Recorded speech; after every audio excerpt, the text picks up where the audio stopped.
শোনা যাচ্ছে কিনা একটু বলো তো তোমরা, একটু কমেন্টে বলো আমার কথা শোনা যাচ্ছে কিনা, আর ভিউ ঠিক আছে কিনা। গ্রুপে একটু শেয়ার করে দাও, মেসেঞ্জার গ্রুপে একটু শেয়ার করে দাও, আমাদের মেসেঞ্জার গ্রুপে একটু শেয়ার করে দাও।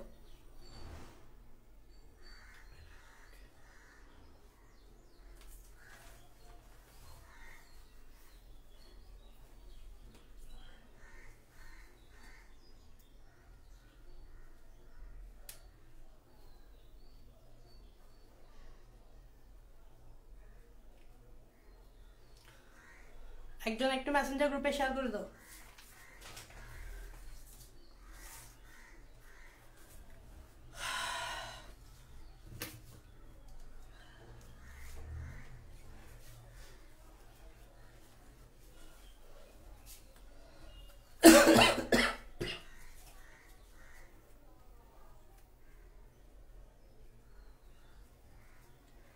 আচ্ছা দেখো, আমরা গত ক্লাসে লেকচার 5-এ কি পড়ছিলাম, সেটা হচ্ছে আমরা কর্ডাটাকে 3টা উপপর্বে ভাগ করছিলাম এবং উপপর্বগুলো কি কি ছিল, ইউরোকর্ডাটা, সেফালোকর্ডাটা অ্যান্ড ভার্টিবাটা।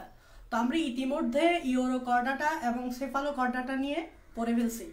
তো আজকে আমরা যেটা নিয়ে পড়বো সেটা হচ্ছে ভার্টিবাটা। ঠিক আছে, কি নিয়ে পড়বো? ভার্টিবাটা। তো তোমরা জানো যে গত ক্লাসে কি লিখছি, যে কর্ডাটাকে এভাবে 3টা উপপর্বে ভাগ করছিলাম। কি কি? ইউরোকর্ডাটা,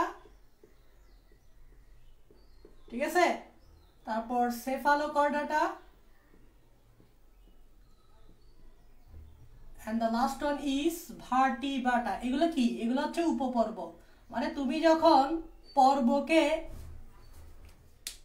ভাগ করবা তখন যেটা পাবা সেটা হচ্ছে উপপর্ব। তো এখানে কয়টা উপপর্ব? 3টা উপপর্ব। এবং মনে করে দেখো, আমরা এই ইউরোকর্ডাটা আর সেফালোকর্ডাটা নিয়ে পড়ে ফেলছিলাম গত ক্লাসে।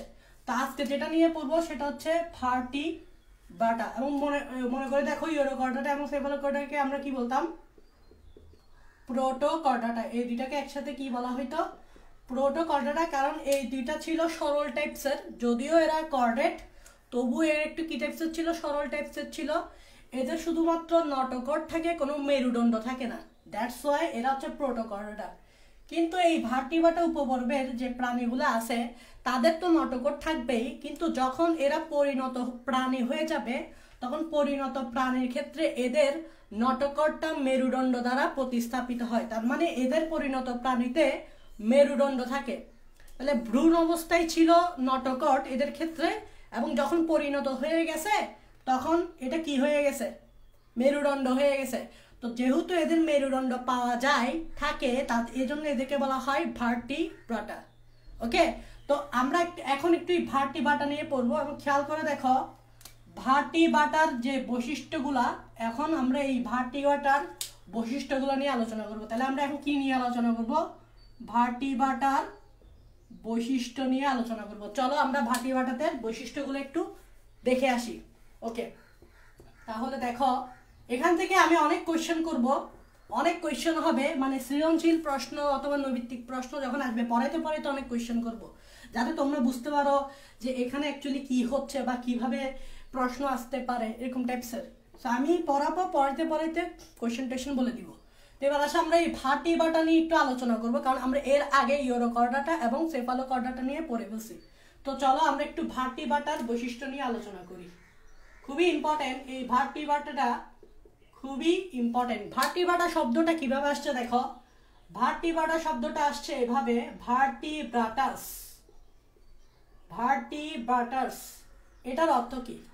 ভার্টিবাটা উপপর্বটার নাম আসছে এভাবে, যে ভাঙলে এটাকে পাবো ভার্টিবাটাস। আর ভার্টিবাটাস অর্থ হচ্ছে মেরুদণ্ড বিশিষ্ট প্রাণী। তার মানে এই উপপর্বে যে সকল প্রাণীগুলা থাকবে তাদের সবার কি থাকবে? মেরুদণ্ড থাকবে। দ্যাটস ওয়াই এটার নাম হয়েছে ভার্টিবাটা। এখন দেখো যে এই উপপর্বের যে প্রাণীগুলা থাকে অ্যাকচুয়ালি সবগুলোকে কি বলা হয়? ভার্টিব্রাটাস, মানে মেরুদণ্ড বিশিষ্ট প্রাণী। কারণ এদের একটা বৈশিষ্ট্য হচ্ছে এদের কি থাকবে?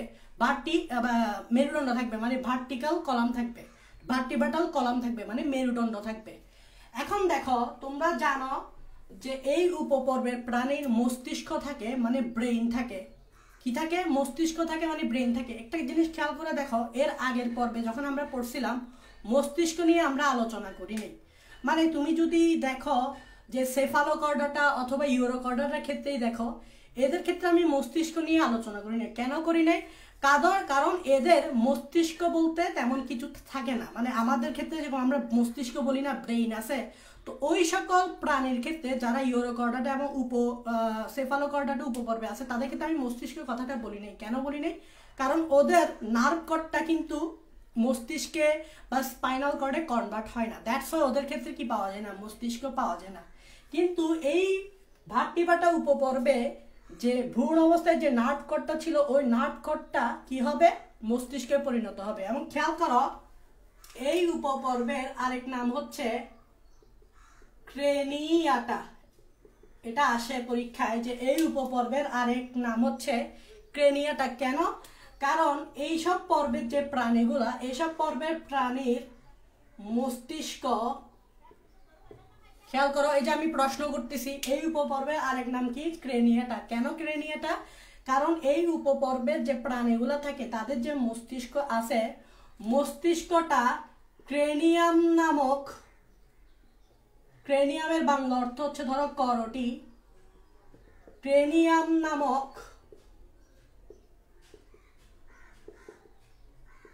অস্থির ভিতরে, ক্রেনিয়াম নামক অস্থির ভিতরে অবস্থান করে। ক্রেনিয়াম নামক অস্থির ভিতরে কি করে? অবস্থান করে। আবার বলতেছি যে ক্রেনিয়াটা কেন বলতেছে? কারণ এই উপপর্বের যে মস্তিষ্কগুলা, প্রাণীগুলা যে মস্তিষ্ক আছে, ওই মস্তিষ্কটা ক্রেনিয়াম মানে করটি, বাংলায় বললে কি করে, আমরা যে মাথার খুলি বলি না, একটু খেয়াল করে দেখো, আমাদের যে ব্রেনটা থাকে, আমাদের ব্রেনটা মাথার খুলির ভিতরে বলি আমরা। ওই মাথার খুলিটাকে অ্যাকচুয়ালি আমরা কি বলি? করটি বলি। তাহলে মস্তিষ্কটা ক্রেনিয়ামের এটা ইংরেজি অর্থ। দ্যাটস ওয়াই ক্রেনিয়াম থেকে আসছে ক্রেনিয়াটা। ক্রেনিয়াম নামক অস্থির ভিতরে অবস্থান করে এবং সুরক্ষিত থাকে, এবং সুরক্ষিত থাকে। তাই এই উপপর্বের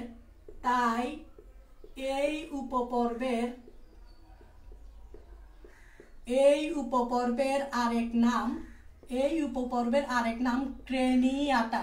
দেখছো, ক্রেনিয়াটা মানে কি? ক্রেনিয়াম প্লাস আটা। আটা অর্থ হচ্ছে বহন করা, আর ক্রেনিয়াম অর্থ হচ্ছে করটি। তার মানে এরা করটি, মানে এই করটিটা কি বহন করে? মস্তিষ্ক বহন করে। কি বহন করে?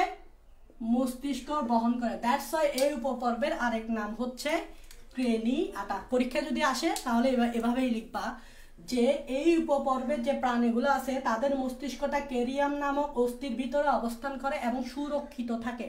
তাই এই উপপর্বের আরেক নাম ক্রেনিয়াটা।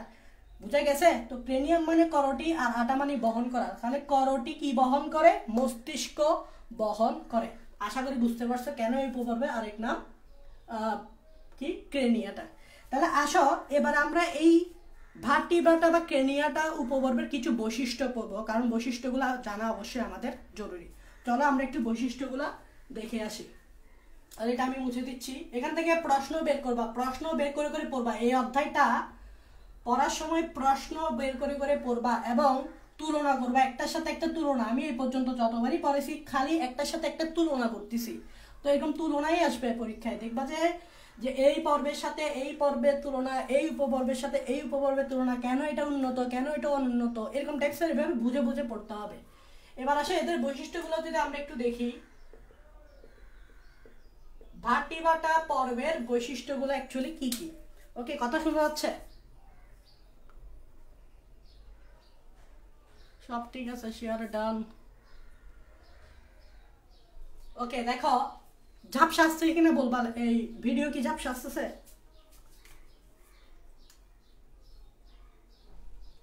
ওকে, দেখো মেরুদণ্ড বিশিষ্ট প্রাণী। ওকে, বৈশিষ্ট্য নাম্বার 1 সেটা হচ্ছে ভ্রূণ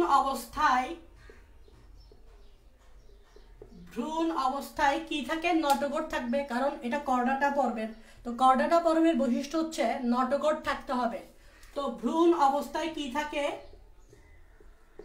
নটকট থাকে। এবং নটগট কি এগুলো আমরা আগেই পড়ে ফেলছি যখন কর্ডাটা পড়ছিলাম। এবং খেয়াল করো, তবে এই ক্ষেত্রে একটা স্পেশাল ঘটনা ঘটে, সেটা হচ্ছে ভ্রূণ অবস্থায় যে নটগটটা থাকে এই পর্বের ক্ষেত্রে, এই উপপর্বের প্রাণীদের ক্ষেত্রে কি হয়, যখন এটা পূর্ণাঙ্গ প্রাণী হয়ে যায় তখন নটগটটা মেরুদণ্ডে রূপান্তর হয়, মেরুদণ্ডে কি হয়, কনভার্ট হয়। তাহলে খেয়াল করো যে ভ্রূণ অবস্থায় যে নটগটটা থাকে সেটা পূর্ণাঙ্গ প্রাণীতে কনভার্ট হয়ে মেরুদণ্ড হয়। তাহলে মেরুদণ্ড কখন হয়, পূর্ণাঙ্গ প্রাণীতে। খেয়াল করো, এই কথাগুলো জানতে হবে। তাহলে স্পেশাল বৈশিষ্ট্য না এটা, এটা আগে দেখছো, আগে এরকম হয় নাই। তাহলে নটগট যেটা থাকবে সেটা কনভার্ট হয়ে মেরুদণ্ডে হবে, মানে পূর্ণাঙ্গ প্রাণীতে সেটা মেরুদণ্ড হবে। তো মেরুদণ্ডগুলো কিভাবে তৈরি হয়, সেটা হচ্ছে অস্থি বা তরুণাস্থিময়, অস্থি বা তরুণাস্থিময় আদর্শ কশেরুকা। আদর্শ কশেরুকাই হচ্ছে অ্যাকচুয়ালি মেরুদণ্ড। তোমরা জানো যে এভাবে কি থাকে, কশেরুকাগুলো এভাবে যুক্ত হয়ে আমাদের পিঠ বরাবর কি, কশেরুকাগুলো এভাবে যুক্ত হয়ে আমাদের পিঠ বরাবর কি তৈরি করে, মেরুদণ্ড তৈরি করে। তো কিন্তু এটা তো ভ্রূণ অবস্থায় এরকম ছিল না, ভ্রূণ অবস্থায় ছিল নটগট, পরে পূর্ণাঙ্গ প্রাণীতে কনভার্ট হয়ে এটা মেরুদণ্ড হয়। অ্যাকচুয়ালি মেরুদণ্ড বলতে কি বোঝাচ্ছে, অস্থি বা তরুণাস্থি হয় আদর্শ কশেরুকা গুলো, অ্যাকচুয়ালি আদর্শ কশেরুকা গুলো হবে। বুঝা গেছে? তো দেখছো এটা স্পেশাল বৈশিষ্ট্য, এর আগে দেখো না, আগে ভ্রূণ নটগট দেখছো, কিন্তু নটগট যে কনভার্ট হয়ে তোমার মেরুদণ্ড হয় এটা তুমি আগে দেখো না, এটা হচ্ছে স্পেশাল ফিচার এই ভার্টিব্রাট উপপর্বের প্রাণীর। তারপর 2 নম্বর বৈশিষ্ট্য কি হতে পারে, 2 নম্বর বৈশিষ্ট্য খেয়াল করে দেখো যে নটগটের ঠিক উপরে মানে পেছনের দিকে, নটগটের ঠিক পেছনের দিকে একটা নার্ভ কট ছিল। খেয়াল করে দেখো, নটগটের আমরা যখন কর্ডাটা পড়ছিলাম ফিগারে গিয়ে দেখছিলাম যে নটগটের পিছনে একটা নার্ভ কট ছিল, মানে বাংলায় যদি বলি স্নায়ু রজ্জু। তো ভ্রূণ অবস্থায় কি থাকে, ভ্রূণ অবস্থায় নার্ভ কট থাকে। খেয়াল করো, নার্ভ কট থাকে, নার্ভ কট কোথায় থাকে, মেরুদণ্ডের নটগটের পিছনে। এগুলো আগেই পড়ে আসছে, এখানে আর বলার দরকার নাই। তো কিন্তু ভ্রূণ অবস্থায় যে নার্ভ কটটা থাকে যখন পূর্ণাঙ্গ প্রাণী হয়ে যাবে এটাও কনভার্ট হয়ে যাবে, যেটা আমরা আগে দেখি নাই, এটাও কনভার্ট হয়ে যাবে। খেয়াল করে বুঝে বুঝে পড়বে, এখানে মুখস্থের কিছু নাই। আমরা আগে এরকম দেখি নাই যে আগে তো নার্ভ কট ছিল, কিন্তু আগে নার্ভ কটটা রূপান্তর হয় নাই, কিন্তু এখানে নার্ভ কটটা রূপান্তর হচ্ছে, আগের উপপর্বগুলোতে হয় নাই। তাহলে এখানে কি হচ্ছে, এটা কনভার্ট হয়ে কি হয়, নার্ভ কট আমরা পড়ছিলাম, সেটা হচ্ছে নাম্বার 1 সুষুম্নাকাণ্ড মানে স্পাইনাল কর্ড। এই যে সুষুম্নাকাণ্ড এটাকে কি বলে, পেছনের দিকে কি তৈরি করে, সুষুম্নাকাণ্ড। বাংলাটাও জানো ইংরেজিটাও জানো, সুষুম্নাকাণ্ড মানে স্পাইনাল কর্ড, দুইটাই জানতে হবে। আর সামনের দিকে এটা ব্রেইন তৈরি করে, সামনের দিকে কি তৈরি করে দেখছো, এই যে সামনের দিকে এটা কি তৈরি করে, ব্রেইন মানে মস্তিষ্ক তৈরি করে। তার মানে ভ্রূণ অবস্থায় যে নার্ভ কটটা থাকে পূর্ণাঙ্গ প্রাণীতে এটা কি তৈরি করে, brain plus spinal cord, brain plus spinal cord. অবশ্যই এখানে লিখবা পূর্ণাঙ্গ প্রাণীতে। তাহলে এটা স্পেশাল ফিচার যেটা আমরা আগে দেখি নেই। আগে নার্ভ কোডও ছিল ভ্রূণ অবস্থায়, কিন্তু ওই নার্ভ কোডটা নার্ভ কোডই থেকে গেছিল, নার্ভ কোডটা কখনো চেঞ্জ হয় নাই। কিন্তু এই প্রথম আমরা ভার্টিব্রাট উপপর্বে যখন আসি তখন দেখতেছি ভ্রূণ অবস্থায় তো নার্ভ কোড আছে ঠিকই, কিন্তু প্রাণীটা যখন বড় হয়ে যাচ্ছে, মানে অ্যাকচুয়ালি পূর্ণাঙ্গ প্রাণী যখন হয়ে যাচ্ছে, ভ্রূণ থেকে পূর্ণাঙ্গ যখন হয়ে যাচ্ছে, তখন এই নার্ভ কোড থাকতেছে না, ওইটা কনভার্ট হয়ে সামনের দিকে ব্রেইন তৈরি করতেছে, এবং পেছনের দিকে, এটা হচ্ছে পেছনের দিকে স্পাইনাল কর্ড মানে সুষুম্নাকাণ্ড তৈরি করতেছে। তাহলে এটাও আগে দেখো নাই, তাহলে এটাও এই উপপর্বের একটা স্পেশাল ফিচার। এই 2টা বৈশিষ্ট্য খুবই গুরুত্বপূর্ণ, মাথায় রাখতে হবে। এবার 3 নাম্বার বৈশিষ্ট্যটা কি, 3 নাম্বার বৈশিষ্ট্যটা কি খেয়াল করো। তোমরা জানো যেহেতু এটা নটগটটা মেরুদণ্ডে কনভার্ট হয়েছে, খেয়াল করো নটগটটা কিসে কনভার্ট হয়েছে, মেরুদণ্ডে কনভার্ট হয়েছে, আর নার্ভ কর্ডটা ব্রেইন আর স্পাইনাল কর্ডে তৈরি হয়েছে। এখন খেয়াল করে দেখো তো যে এদিক দিয়ে কি ছিল, নটগট ছিল। খেয়াল করো এদিক দিয়ে নটগট ছিল, আর এটার উপর দিয়ে ছিল নার্ভ কর্ড। খেয়াল করো নার্ভ কর্ড ছিল ফাঁপা।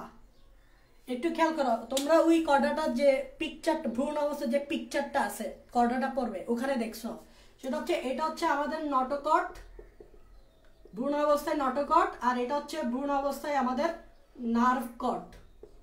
এখন খেয়াল করে দেখো তো, নটোকটটা এদিকে আর ঠিক তার পিছনে হচ্ছে, মানে এই ক্ষেত্রে উপরে বোঝাচ্ছে, ঠিক তার পিছনের দিকে হচ্ছে নার্ভ কট। তাহলে একটুখানি খেয়াল করে দেখো, এই নার্ভ কটটা কি তৈরি করতেছে দেখো, ব্রেইন আর স্পাইনাল কট। খেয়াল করে দেখো, এই নার্ভ কটটা তৈরি করতেছে কি, ব্রেইন আর স্পাইনাল কট। আর নার্ভ কটের ঠিক সামনের দিকে নটোকট আছে, আর নটোকটটা কি হচ্ছে, আদর্শ কশেরুকা বিশিষ্ট মেরুদণ্ড হচ্ছে। তার মানে এইখানে যে স্পাইনাল কর্ডটা দেখতেছ এটা মুক্ত থাকে না, এইখানে যে স্পাইনাল কর্ডটা দেখতেছ এটা মুক্ত থাকে না, এটা কশেরুকা দিয়ে মানে মেরুদণ্ড দিয়ে ঢাকা থাকে। তার মানে ঠিক এই পাশে কি থাকবে, মেরুদণ্ড থাকবে। এই দেখো, ঠিক এদিকে কশেরুকা বিশিষ্ট কি থাকবে, মেরুদণ্ড থাকবে। তাহলে খেয়াল করো, ঠিক এদিকে এই কশেরুকা বিশিষ্ট মেরুদণ্ড থাকবে। দেখতে মনে হবে যে কশেরুকার ভিতরে সুষুম্নাখণ্ডটা ঢুকে গেছে।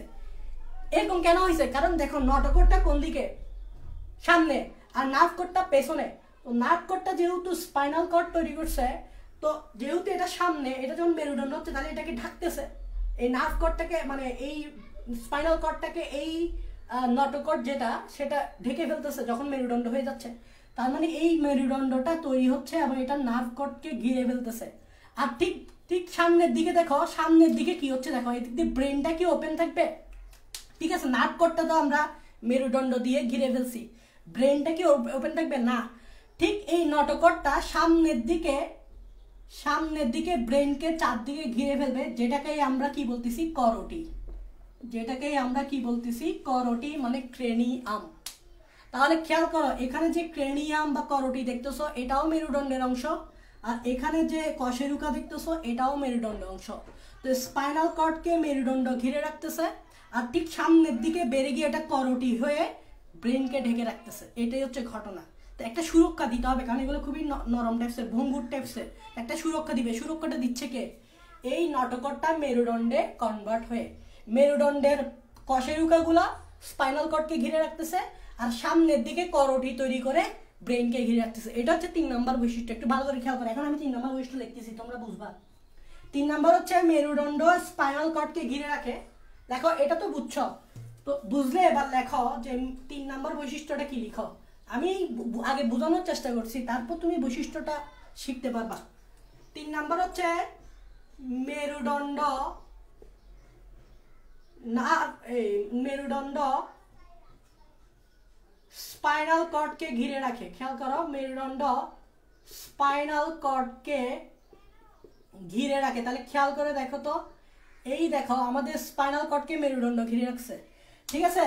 তারপর লিখবা এবং সম্মুখ প্রান্তে পরিবর্তিত হয়ে, এবং সম্মুখ প্রান্তে দেখো সামনের দিকে, সম্মুখ প্রান্তে পরিবর্তিত হয়ে। খেয়াল করছো, সম্মুখ প্রান্তে দেখো তো কোন দিকে, ওই যে ব্রেনের দিকে সম্মুখ প্রান্তে পরিবর্তিত হয়ে করোটি গঠনের মাধ্যমে, এই দেখো এই যে করোটি গঠন করছে, পরিবর্তিত হয়ে করোটি গঠনের মাধ্যমে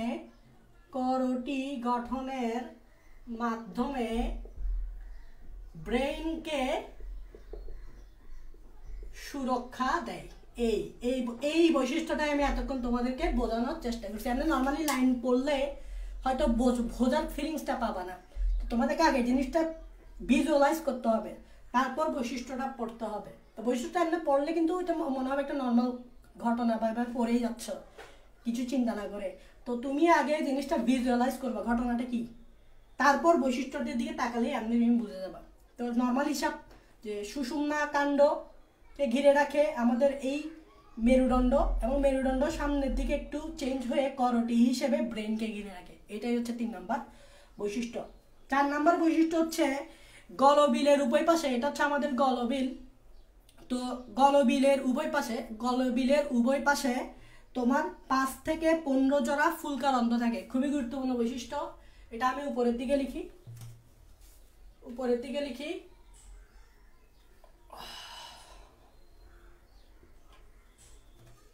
4 নাম্বার, গলবিলের উভয় পাশে 5 থেকে 15 জোড়া ফুলকা রন্ধ্র থাকে, তবে পূর্ণাঙ্গ প্রাণীতে রন্ধ্রের বিলোপ ঘটে। এই লাইনগুলো খুবই ইম্পর্টেন্ট, বারবার বলতেছি। দেখো, ভ্রূণ অবস্থায় গলবিলের উভয় পাশে নর্মালি 5 থেকে 15 জোড়া ফুলকা রন্ধ্র থাকবে, এটা আমরা জানি। কিন্তু এই ক্ষেত্রে, এই ভার্টিব্রাটার ক্ষেত্রে থাকবে, ঠিক আছে। তবে যখন পূর্ণাঙ্গ প্রাণী হবে তখন রন্ধ্রগুলা আর দেখা যাবে না, মানে রন্ধ্রগুলার বিলুপ্তি ঘটবে। দেখে মনে হবে রন্ধ্র নাই, মানে রন্ধ্রগুলা বিলুপ্তি ঘটবে। মাছের ক্ষেত্রে কি হয়? মাছের ক্ষেত্রে রন্ধ্রগুলা কানকো দিয়ে ঢাকা থাকে। তোমরা কানকো চিনো না? এভাবে ভেঙে ফেলো, যে মাছ কাটার সময় এভাবে ধরে কানের আর কি, মাছের কানকো বলে এটাকে, এভাবে ভেঙে ফেলো, দেখবা যাবে ওখানে থাকে একটা ফুলকা। তো ফুলকা রন্ধ্রটা তখন দেখা যায়। মাছের ক্ষেত্রে দেখছো, মাছ কিন্তু ভার্টিব্রাটা পর্বে পায়। তাহলে মাছের ক্ষেত্রে পূর্ণাঙ্গ মাছের ক্ষেত্রে কি হচ্ছে? এই ফুলকা রন্ধ্রটা কি আর দেখা যাচ্ছে? কানকোর জন্য দেখা যাচ্ছে না, ওটাই আমি বলতে চাচ্ছি। তাহলে পূর্ণাঙ্গ প্রাণীতে রন্ধ্রের কি ঘটে? বিলোপ ঘটে, ঠিক আছে। তারপর 4 নম্বর গেল। 5 নম্বর লাস্ট বৈশিষ্ট্য, 5 নম্বর পার্শ্বীয় জোর উপাঙ্গ। পার্শ্বীয় জোর উপাঙ্গ মানে ধরো পাখনা বা পথ থাকে। এটা তো জানো যে অগ্রপথ, যেমন মানুষের ক্ষেত্রে 2টা হাত থাকে পার্শ্বীয় মানে পাশ, 2টা পা থাকে পার্শ্বীয়, পাশাপাশি থাকে এগুলা, তো পার্শ্বীয় পথ। আর মাছের ক্ষেত্রে তো পথ থাকে না, মাছের ক্ষেত্রে বা অন্যান্য ক্ষেত্রে পাখনা থাকে, ঠিক আছে। মাছের ক্ষেত্রে বা অন্যান্য ক্ষেত্রে কি থাকে? বা মাছের ক্ষেত্রে পাখনা থাকে, তাও পার্শ্বীয় থাকে, ঠিক আছে। পাখনাগুলা কিন্তু এক পাশে থাকে না, 2 পাশে থাকে, এভাবে বুঝা গেছে? ওইটাই বুঝাইতে যাচ্ছে যে পার্শ্বীয় জোর উপাঙ্গ সেটা হইতে পারে পাখনা মাছের ক্ষেত্রে, মানুষের ক্ষেত্রে বা বানরের ক্ষেত্রে বা গরু ছাগলের ক্ষেত্রে এগুলো হইতে পারে পথ, বুঝা গেছে? তো পাশাপাশি থাকে।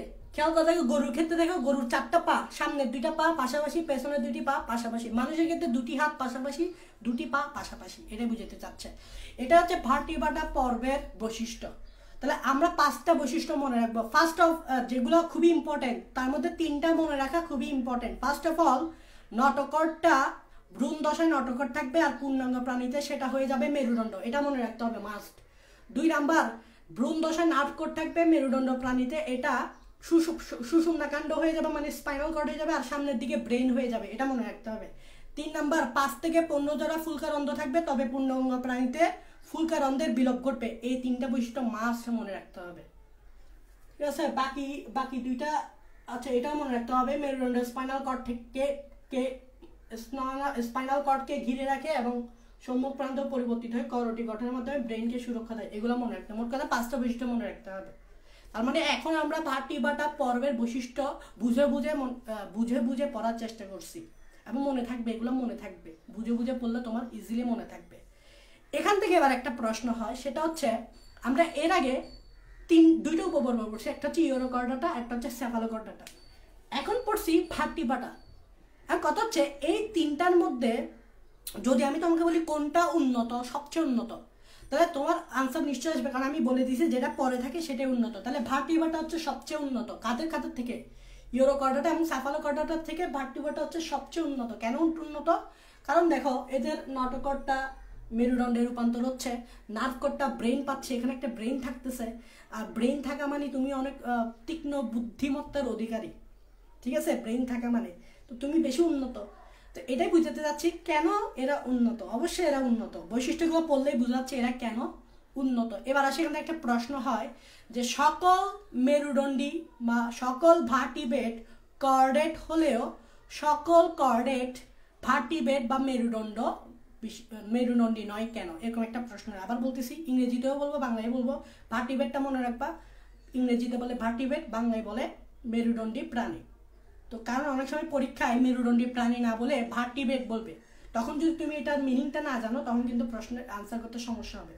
খেয়াল করো, সকল ভার্টিব্রেট মানে মেরুদণ্ডী প্রাণী কর্ডেট হলেও সকল কর্ডেট ভার্টিব্রেট বা মেরুদণ্ডী প্রাণী নয় কেন? এটা খুব সুন্দর করে লিখতে পারবা এবং খুব সাজায় লিখতে পারবা। তা আমি এটা একটু লিখে দিচ্ছি, খেয়াল করো, আমি এটা একটু লিখে দিচ্ছি। তোমরা এটা তো বুঝছো, আমি মুছে দিচ্ছি। খেয়াল করো, আমি এই প্রশ্নটার উত্তর লিখে দিচ্ছি, কারণ আমরা এই প্রশ্নটা আমি আগেও করতে পারতাম, আগে করি না কেন? কারণ তুমি ইউরোকর্ডাটা কি বুঝতে হবে, সেফালোকর্ডাটা কি বুঝতে হবে, তারপর ভার্টিব্রাটা কি বুঝতে হবে। এই তিনটা জিনিস বুঝতে পারলেই তুমি তারপর এই প্রশ্নটার আনসার করতে পারবে। দ্যাটস ওয়াই আমি এই প্রশ্নের উত্তর এখন দিচ্ছি, এটা আগে পড়া উচিত নয়। এই তিনটা পর্বের বৈশিষ্ট্য পড়ার পরই এই প্রশ্নটা পড়া উচিত বলে আমি মনে করি। তাই আমি এখন এই প্রশ্নটা তোমার কীভাবে লিখতে হবে এটা বলে দিচ্ছি, বা কিভাবে তুমি জিনিসটা ইজিলি আনসার করতে পারবে বা মনে রাখতে পারবে এই জিনিসটা একটু দেখাচ্ছি। তাহলে আমি আগে প্রশ্নটা লিখি। প্রচুর প্রশ্ন হবে এখানে, প্রচুর প্রশ্ন হবে, প্রচুর আনসার হবে। সেটা হচ্ছে প্রশ্নটা হচ্ছে সকল ভার্টিব্রেট, আমি বাংলায় লিখে দিচ্ছি, বা মেরুদণ্ডী প্রাণী বা মেরুদণ্ডী প্রাণী কর্ডেট হলেও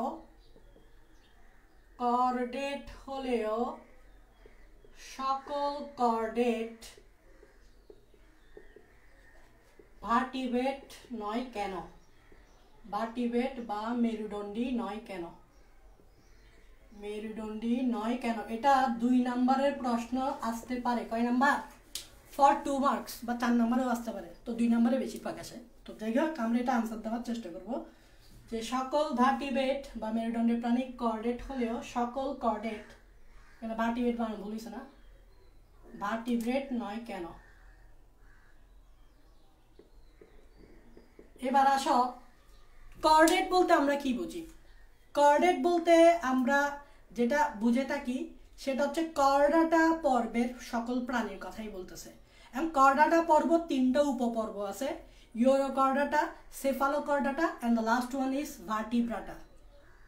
এখন দেখো, সকল প্রাণীকে তুমি কর্ডেট তো বলতে পারবাই, কারণ নটোকর্ড থাকবে, কিন্তু সকল কর্ডেটকে তুমি ভার্টিব্রেট বলতে পারবে না, কারণ ভার্টিব্রেট হওয়ার একটা প্রধান শর্ত হচ্ছে মেরুদণ্ড থাকতে হবে, ব্রেন থাকতে হবে, স্পাইনাল কর্ড থাকতে হবে, তারপরে তুমি ভার্টিব্রেট হইতে পারবা।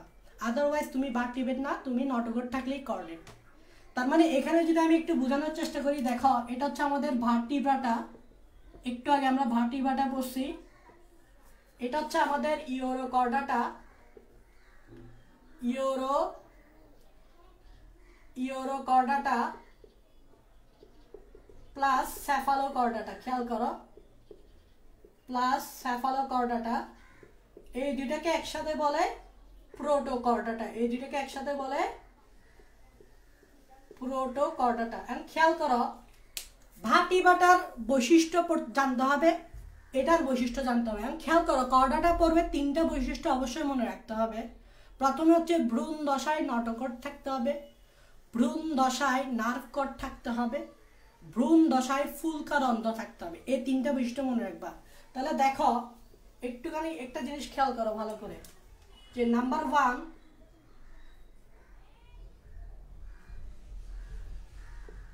নটোকর্ড থাকতে হবে, নাম্বার 2 নার্ভ কর্ড থাকতে হবে, নাম্বার 3 ফুলকারন্ধ্র থাকতে হবে। নাম্বার 3 কি থাকতে হবে?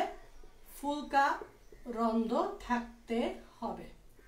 এই 3টা বৈশিষ্ট্য অবশ্যই উল্লেখ করবা, এই 3টা বৈশিষ্ট্য অবশ্যই উল্লেখ করবা। কি কি? নটোকর্ড থাকতে হবে, নার্ভ কর্ড থাকতে হবে, ফুলকারন্ধ্র থাকতে হবে। তো তখনই আমরা এদেরকে কি বলতে পারবো? কর্ডেট বলতে পারবো। কারণ কর্ডেট মানে কি? নটোকর্ড থাকলে আমরা এদেরকে কি বলি? কর্ডেট বলি। তাহলে এগুলো আছে বিধায় আমরা এদেরকে কি বলতেছি? কর্ডেট বলতেছি। আমি খেয়াল করো যে এই দুটো উপপর্বের ক্ষেত্রে এই যে নটোকর্ড বা নার্ভ কর্ড বা ফুলকারন্ধ্র বলো, এগুলা আজীবন থাকে, এগুলা আজীবন থাকে, কোনো পরিবর্তন ঘটে না, কোনো পরিবর্তন ঘটে না। খেয়াল করে দেখো, নটোকর্ড বলো, নার্ভ কর্ড বলো, ফুলকারন্ধ্র বলো, এগুলো কি থাকে? আজীবনই থাকে, কোনো পরিবর্তন ঘটে না। কিন্তু ভার্টিব্রাটার ক্ষেত্রে দেখো, নটোকর্ডটা মেরুদণ্ড হয় কখন? এটা হচ্ছে ভ্রূণ দশায়, আর এটা হচ্ছে পূর্ণাঙ্গ প্রাণীতে। তারপর খেয়াল করো, নার্ভ কর্ডটা কি হয়? নার্ভ কর্ডটা কি হয়? Brain plus spinal cord. কখন? এটা হচ্ছে পূর্ণাঙ্গ প্রাণীতে, আর এটা হচ্ছে ভ্রূণ দশায়। তারপর ফুলকারন্ধ, ফুলকারন্ধ থাকে কখন? ভ্রূণ দশায়। আর রন্ধ্রের কি ঘটে? বিলোপ ঘটে। রন্ধ্রের কি ঘটে?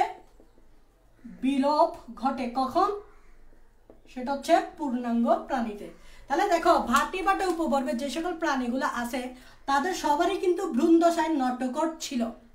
তো নটোকট আছে বিধায় তুমি এদিকে কর্ডাটা বলতে পারবা, কর্ডাটার অন্তর্ভুক্ত বলতে পারবা, কারণ কর্ডাটার অন্তর্ভুক্ত শর্ত হচ্ছে কি থাকা? কি থাকা? নটোকট থাকা। তো এদের নটোকট আছে না? আছে, এদের নটোকট আছে ভ্রূণ দশায়। কিন্তু এদের একটা স্পেশাল বৈশিষ্ট্য হচ্ছে এই পূর্ণাঙ্গ প্রাণীতে নটোকটটা মেরুদণ্ড হয়ে গেছে। দ্যাটস ওয়াই এদেরকে আমরা মেরুদণ্ড বিশিষ্ট প্রাণী বলতে পারবো। দ্যাটস ওয়াই এদেরকে আমি ভার্টিব্রেট বলতে পারবো। কিন্তু কথা হচ্ছে এদেরকে আমি কর্ডেট বলতে পারবো কিনা? হ্যাঁ, এদেরকে আমি কর্ডেট বলতে পারবো, কারণ এদের নটোকট আছে। আর তুমি জানো নটোকট থাকা মানেই কর্ডেট, নটোকট থাকা মানেই কর্ডেট। তার মানে সকল ভার্টিব্রাটাকে তুমি কর্ডেট বলতে পারতেছ, সকল ভার্টিব্রাটাকে কর্ডেট বলা যায়। কেননা জীবনের কোনো এক পর্যায়ে, জীবনের এক পর্যায়ে নটোকট থাকে, নটোকট থাকে। তাহলে দেখো আমি কি বললাম? ভার্টিব্রাটাকে কর্ডেট বলা যায় কেননা জীবনের এক পর্যায়ে নটোকট থাকে। দেখো জীবনের এক পর্যায়ে মানে ভ্রূণ দশায় নটোকট আছে, তো তুমি একে কি বলতে পারবা? কর্ডেট বলতে পারবা। আবার আবার ভার্টিব্রেট বলা যায়, আবার ভার্টিব্রেট বলা যায় কেননা নটোকট, এখানে লিখবো, লেখা যাচ্ছে, কেননা নটোকট মেরুদণ্ডে প্রতিস্থাপিত হয়, নটোকট মেরুদণ্ডে প্রতিস্থাপিত হয়। তাহলে দেখছো তুমি এই ভার্টিব্রাটা উপবর্গের প্রাণীকে কর্ডেট বলতে পারতেছো কেননা জীবনের এক পর্যায়ে নটোকট থাকে। আবার ভার্টিব্রেটও বলা যায় কেননা নটোকট মেরুদণ্ডে প্রতিস্থাপিত হয়। কিন্তু তুমি এদিকে আসো, এদিকে জীবনে শুধুমাত্র নটোকট থাকে, কিন্তু কখনো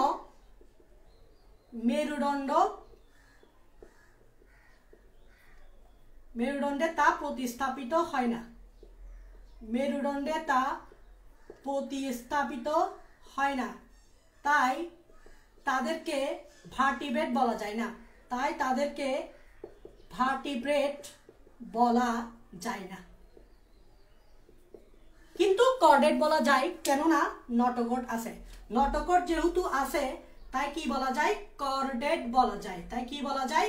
কর্ডেট বলা যায়। তার মানে এই ক্ষেত্রে দেখো এদেরকে কর্ডেট বলতে পারতেছি কারণ এদের নটোকট আছে, কিন্তু এদেরকে ভার্টিব্রেট বলতে পারতেছি না কারণ এদের নটোকট কখনো মেরুদণ্ডে প্রতিস্থাপিত হয় না।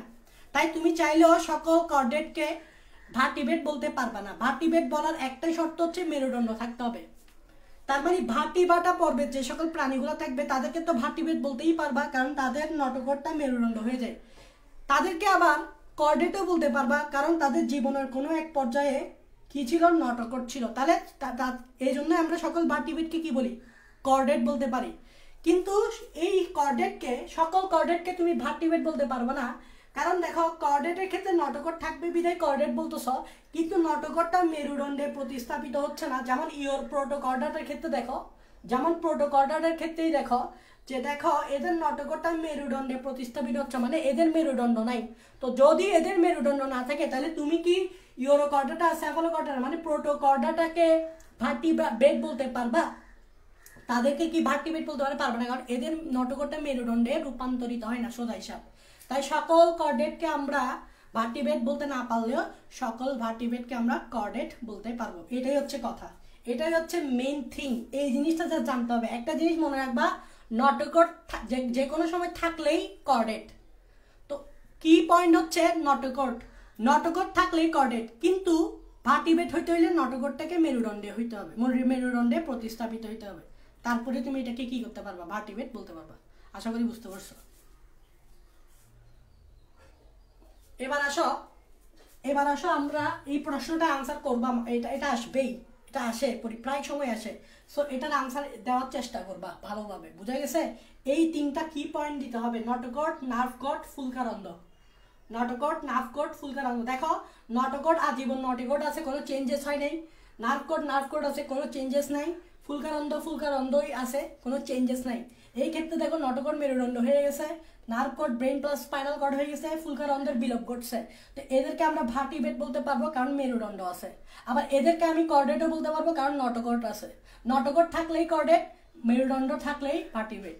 এদিকে দোনোটা বলা যায়, ভার্টিব্রেট প্লাস কর্ডেট। নটগট ছিল না তো কর্ডেট, মেরুদণ্ডও আছে না তাই ভার্টিব্রেট। এদের ক্ষেত্রে শুধুমাত্র নটগট আছে, শুধুমাত্র নটগট আছে, দ্যাটস ওয়াই এটা কর্ডেট, কিন্তু এটা ভার্টিব্রেট না কারণ এদের মেরুদণ্ড নাই, সোজা হিসাব। তো আশা করি বুঝতে পারছো। এবার আমরা ভার্টিব্রেটের বৈশিষ্ট্য পড়ছি আর এই প্রশ্নটার আনসার দেওয়ার চেষ্টা করছি। এখন আমরা খুব গুরুত্বপূর্ণ কিছু বৈশিষ্ট্য নিয়ে আলোচনা করব। সেটা হচ্ছে এই যে ভার্টিব্রাটা দেখতেছ, ভার্টিব্রাটাকে দুইটা সুপার ক্লাসে ভাগ করা হয়। আমি ক্লাসিফিকেশন করাই দিয়েছিলাম শুরুর দিকে, তো ক্লাসিফিকেশনের দিকে তোমরা তাকাও যে ভার্টিব্রাটাকে দুইটা সুপার ক্লাসে ডিভিশন করা হয়েছে, দুইটা সুপার ক্লাসে ডিভাইড করা হয়েছে, ভালো করে খেয়াল করো। ভার্টিব্রাটাকে দুইটা সুপার, তোমরা খাতাটা খুলো অথবা বইটা খুলো, দেখো যে এই যে ভার্টিব্রাটা দেখতেছ, ভার্টিব্রাটাকে দুইটা সুপার ক্লাসে ভাগ করা হয়েছে। একটা হচ্ছে সুপার ক্লাস 1 যেটাকে বলা হয় সাইক্লোস্টোমাটা,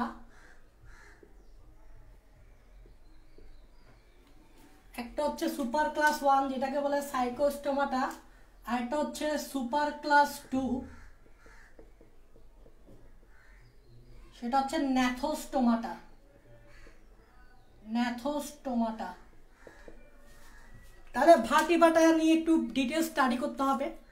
তো ভার্টিব্রাটাকে দুইটা সুপার ক্লাসে ভাগ করা হয়েছে, একটা হচ্ছে সাইক্লোস্টোমাটা আর একটা হচ্ছে কি ন্যাথোস্টোমাটা। সাইক্লোস্টোমাটা মানে কি? সাইক্লোস্টোমাটা মানে হচ্ছে যে এখান থেকে দেখা যায় যে সাইক্লোস কথাটার অর্থ হচ্ছে গোল, আর এখান থেকে যদি আমি বলি যে স্টোমা শব্দের অর্থ কি, প্লাস স্টোমা শব্দের অর্থ হচ্ছে মুখ। তার মানে এই সুপার ক্লাসের আন্ডারে যে সকল প্রাণীগুলো থাকবে তাদের মুখগুলো হচ্ছে গোল টাইপসের, দ্যাটস ওয়াই এই সুপার ক্লাসটার নাম হয়েছে সাইক্লোস্টোমাটা। এবং খেয়াল করে দেখবা সাইক্লোস্টোমাটাতে যে সকল প্রাণীগুলো থাকবে তাদের কিন্তু প্রকৃত চোয়াল থাকবে না, তাদের প্রকৃত চোয়াল ও জোর উপাঙ্গ থাকে না, ও জোর উপাঙ্গ থাকে না। একটু দেখো বুঝার চেষ্টা করতে হবে, একটু বুঝার চেষ্টা করতে হবে। আমরা জানি ভার্টিব্রাটা হচ্ছে সবচেয়ে উন্নত গোষ্ঠী, এরা হচ্ছে কি উন্নত গোষ্ঠী। কারণ কি? কারণ এদের মেরুদণ্ড আছে। কিন্তু খেয়াল করো ভার্টিব্রাটার ক্ষেত্রে আবার দুইটা সুপার ক্লাস করা হয়েছে। কেন করা হয়েছে? সেটা হচ্ছে এই যে মেরুদণ্ডটা আছে, কিছু কিছু প্রাণীর ক্ষেত্রে দেখা যাচ্ছে মেরুদণ্ডটা মানে তেমন ইফেক্টিভ না, মানে মেরুদণ্ডটা ক্ষয়িষ্ণু টাইপসের বা অনেকটা ভঙ্গুর টাইপসের মেরুদণ্ড, বা নাই বললেই চলে। কিছু কিছু প্রাণীর ক্ষেত্রে দেখা গেছে যে মেরুদণ্ডটা আছে, বুঝছো, মেরুদণ্ডটা ক্ষয়িষ্ণু টাইপসের মানে ক্ষয় টাইপসের, মনে হচ্ছে যে মেরুদণ্ড অ্যাকচুয়ালি নাই বলতে গেলে। তো এই জন্য এভাবে ভাগ করা হয়েছে, একটা হচ্ছে সাইক্লোস্টোমাটা, একটা হচ্ছে ন্যাথোস্টোমাটা। তো এই দুইটার মধ্যে এটা আগে, তো মনে রাখবা এটা তেমন বেশি উন্নত না, এটা তেমন বেশি উন্নত না, এটা একটু অনুন্নত, এটা একটু অনুন্নত। তো উন্নত বলতে আমরা এটাকেই বুঝে থাকি। তো ভার্টিব্রাটা বলতেছি কেন, মেরুদণ্ড থাকবে, তবে এই সুপার ক্লাসের ক্ষেত্রে মেরুদণ্ডটা ভাই মানে মনে হবে যে এটা মেরুদণ্ডই না, মেরুদণ্ডটা ভঙ্গুর টাইপসের, তাই এরা একটু অনুন্নত। আবার দেখো এদের মুখগুলো গোল এবং প্রকৃত চোয়াল থাকে না, যেমন আমাদের চোয়াল আছে না, তো আমাদের চোয়াল আছে না, এদের ক্ষেত্রে কোনো চোয়াল থাকে না। আবার দেখো জোর উপাঙ্গ থাকে না, জোর উপাঙ্গ মানে ধরো আমাদের হাত পা আছে এই সেই আছে, এদের ক্ষেত্রে সেটা থাকবে না। তাহলে এরা একটু মেরুদণ্ডী বিশিষ্ট প্রাণী হলেও এরা একটু ব্যাকডেটেড, অনুন্নত, কারণ এদের মেরুদণ্ডটা ক্ষয়িষ্ণু। তাহলে লেখো এদের মেরুদণ্ড ক্ষয়িষ্ণু, ক্ষয়িষ্ণু মানে হচ্ছে ভঙ্গুর টাইপসের, মানে ক্ষয়প্রাপ্ত বা অনুপস্থিত। অনুপস্থিত কথাটা অ্যাকচুয়ালি বলা উচিত না, তবুও তোমাদের বইয়ে আছে তাই আমি বলতেছি অনুপস্থিত। তাহলে তুমি বলো, নর্মালি এদেরকে আমি ভার্টিব্রেটা বলতেছি কেন, কারণ এদের মেরুদণ্ড থাকে।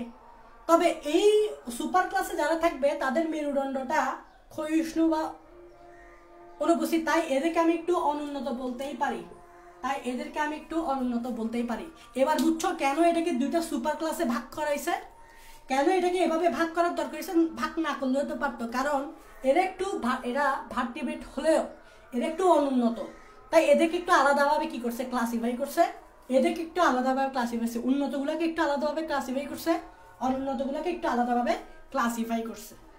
এই জন্যই সুপার ক্লাসটা করাইছে। তাহলে সাইক্লোস্টোমা মানে গোলমুখ, এদের প্রকৃত চোয়াল ও জরূপাঙ্গ থাকে না এবং এদের মেরুদণ্ড ক্ষয়িষ্ণু বা অনুপস্থিত। তাহলে সাইক্লোস্টোমাতে কি কারা কারা আছে? একটা হচ্ছে ক্লাস 1 মাইক্সিনি, আর একটা হচ্ছে ক্লাস 2 পেট্রোমাইজন্টিডা। একটা হচ্ছে ক্লাস 1 মাইক্সিনি, আর একটা হচ্ছে ক্লাস 2, মনে রাখবা এমপি দিয়ে, আমরা এমপি বলি না সংসদ সদস্য, এম দিয়ে মাইক্সিনি, পি দিয়ে পেট্রোমাইজন্টিডা। এরাই হচ্ছে সাইক্লোস্টোমাটা ক্লাসের সুপার ক্লাসের আন্ডারে পড়ে। মানে এদের প্রকৃত চোয়াল থাকবে না, মাইক্সিনিতে যে সকল প্রাণীগুলো থাকবে এদের প্রকৃত চোয়াল থাকবে না, জরূপাঙ্গ থাকবে না, এদের মেরুদণ্ড ক্ষয়িষ্ণু বা অনুপস্থিত। কারা? মাইক্সিনি উপপর্বের প্রাণী, মাইক্সিনি ক্লাসের প্রাণী এবং পেট্রোমাইজন্টিডার প্রাণী। এবার বুঝতে পারছো? তো আমরা এখন কি পড়বো জানো? আমি তোমাদেরকে অ্যাকচুয়ালি দেখাই দিচ্ছি আমরা কি পড়বো। আমরা এখন এই মাইক্সিনি আর পেট্রোমাইজন্টিডা দুটো একসাথে পড়বো। এবার কেন একসাথে পড়বো এটারও ব্যাখ্যা আমি দিব। কারণ তুমি যখন পড়বে এই দুটোকে কম্পেয়ার করতে হবে, পরীক্ষায় প্রশ্ন আসবে এই দুটো নিয়ে, পরীক্ষায় সৃজনশীল আসতে পারে, কম্পেয়ার করতে হবে তোমাকে, এই দুইটার মধ্যে কম্পেয়ার করতে হবে। তো আমরা কম্পেয়ার করে করে পড়বো, তাহলে আমরা এই দুইটার বৈশিষ্ট্য ইজিলি মনে রাখতে পারবো। তো সবসময় মনে রাখবা কম্পেয়ার করে করে পড়লে তুমি এই চ্যাপ্টারটি ইজিলি বুঝতে পারবা, আর সৃজনশীল আসলেও ধরতে পারবা।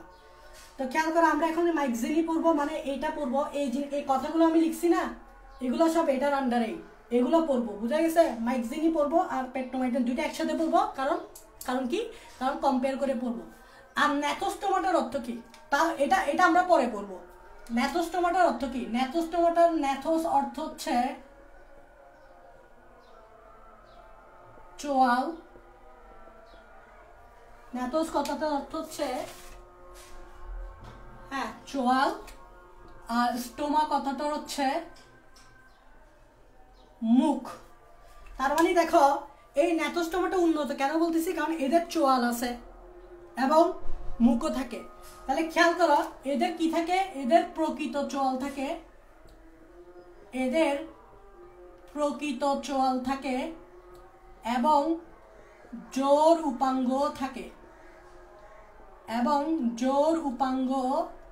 থাকে, এদের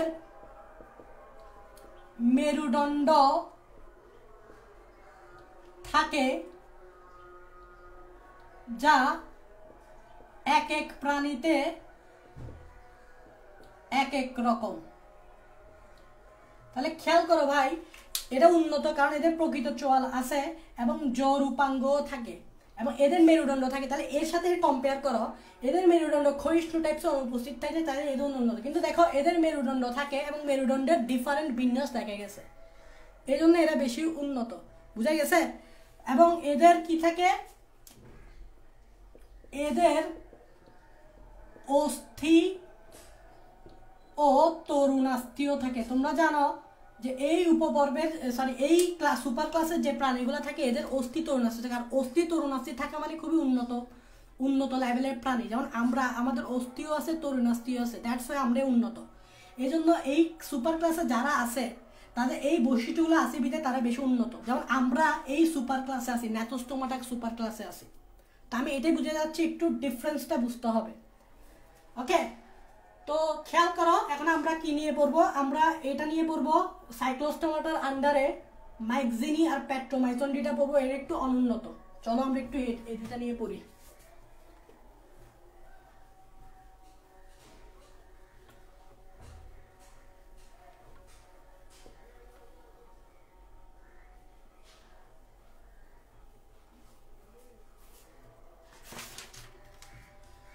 আমি এখানে মাইক্সিনি লিখতেছি, দেখো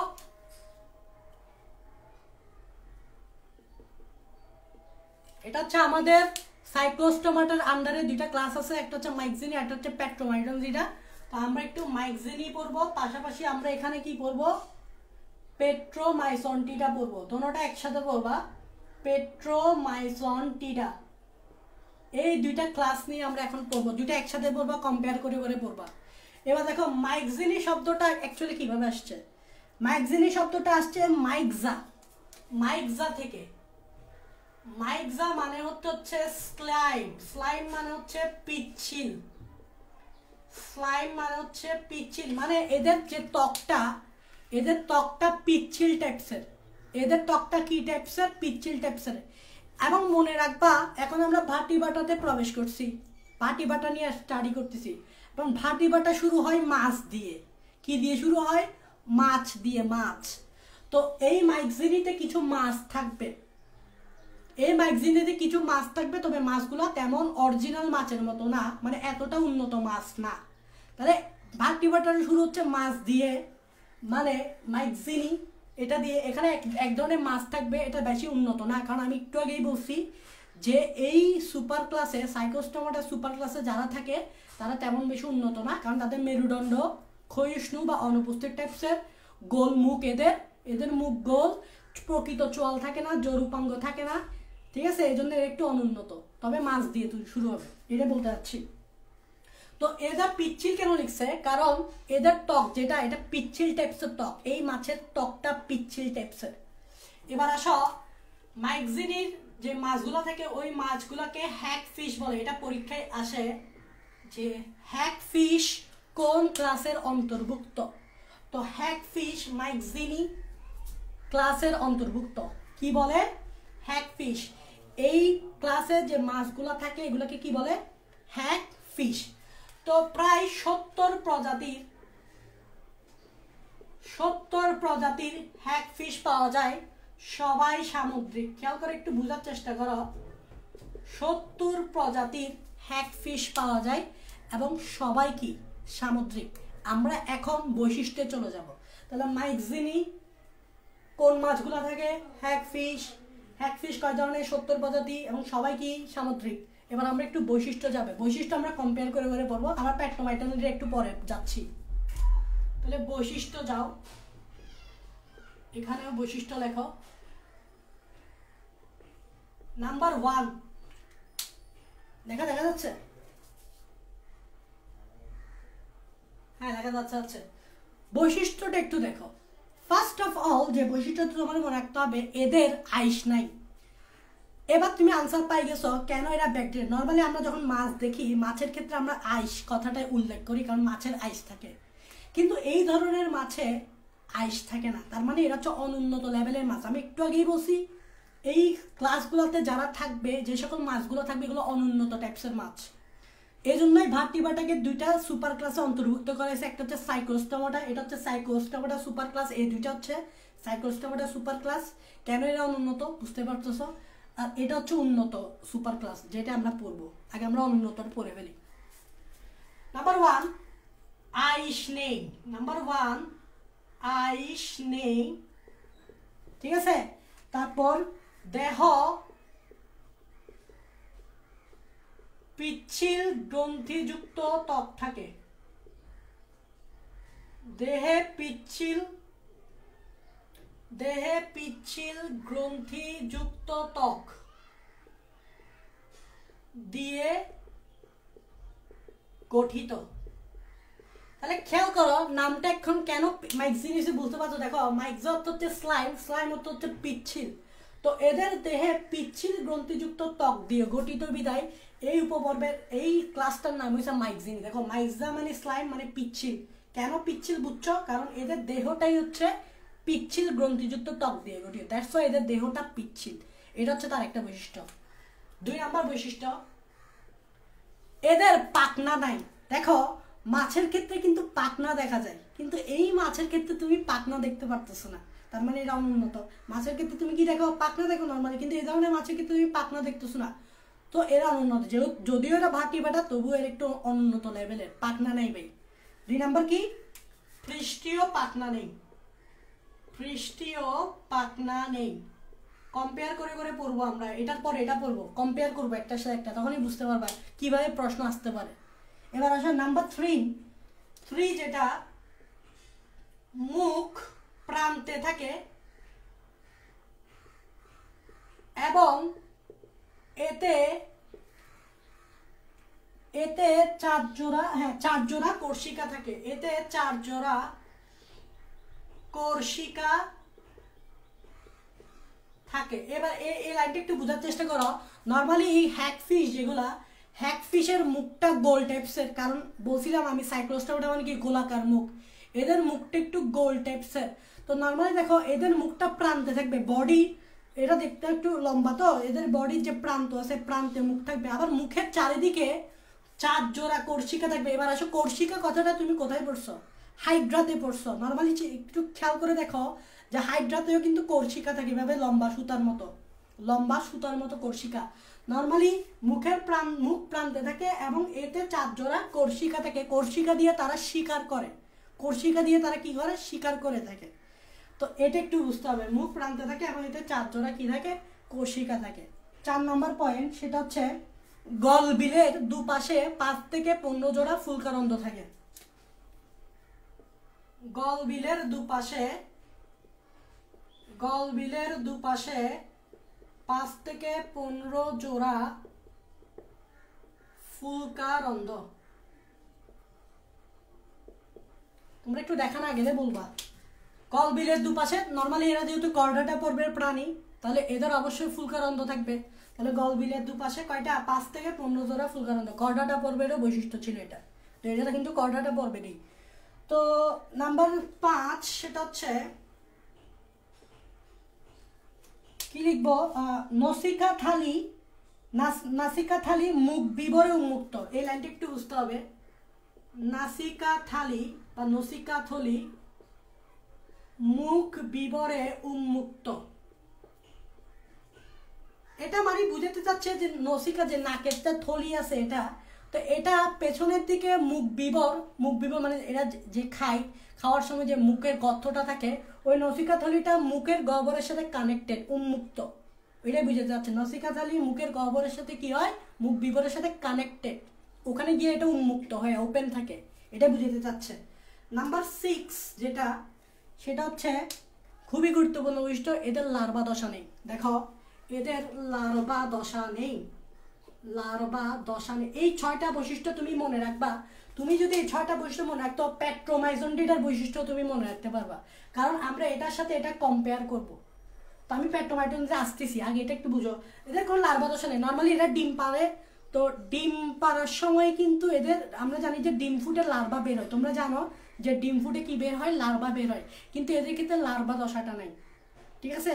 ডাইরেক্ট তোমার নতুন ছোট ছোট বাচ্চা তৈরি হয়, ওইটাই ছোট ছোট মাছ তৈরি হয়, কোনো লার্ভা দশা নেই। এটাই বুঝতে যাচ্ছে। এটাই হচ্ছে তোমার 6টা বৈশিষ্ট্য মাইক্সিনি পর্বের। তো মাইক্সিনি পর্বের একটা এক্সাম্পল হচ্ছে, আমি যদি এদিক দিয়ে আঁকি, দেখো মাইক্সিনির যদি একটা মাছের হ্যাগফিশ যদি আঁকি, এই হ্যাগফিশটা দেখতে এরকম সাপের মতো দেখতে অনেকটা, হ্যাগফিশ এরকম। এবং এদের যে মুখের প্রান্ত দেখতেছ, এই মুখের প্রান্তেই 4 জোড়া কি থাকে? কর্ষিকা থাকে। এভাবে কি থাকে? কর্ষিকা থাকে। তাহলে দেখো এই দেখো মুখ প্রান্তে থাকে এবং এতে 4 জোড়া কর্ষিকা থাকে, দেখছো কর্ষিকা। এটাই হচ্ছে আমাদের হ্যাগফিশ, এটাই হচ্ছে আমাদের হ্যাগফিশ। এটার একটা এক্সাম্পল হচ্ছে মাইক্সিনি গ্লুটিনোজা, মাইক্সিনি গ্লুটিনোজা। এই সাইন্টিফিক নেমটা মনে রাখলেই চলবে। তাহলে এই বৈশিষ্ট্যগুলো আশা করি মনে রাখতে পারবা। তাহলে মাইক্সিনির স্লিম পিচ্ছিলকারী হ্যাগফিশ বলে এদেরকে। 70 প্রজাতির আছে, সবাই সামুদ্রিক, এরা সমুদ্রেই থাকে, সবাই সমুদ্রে থাকে। এদের আইস নাই, নর্মালি মাছের আইস থাকে, এদের কোনো আইস নাই। এবং এদের ত্বকটা পিচ্ছিল টাইপসের, দ্যাটস ওয়াই এটার নাম পিচ্ছিল, মাইক্সিনি হয়েছে। পিচ্ছিল গ্রন্থিযুক্ত ত্বক।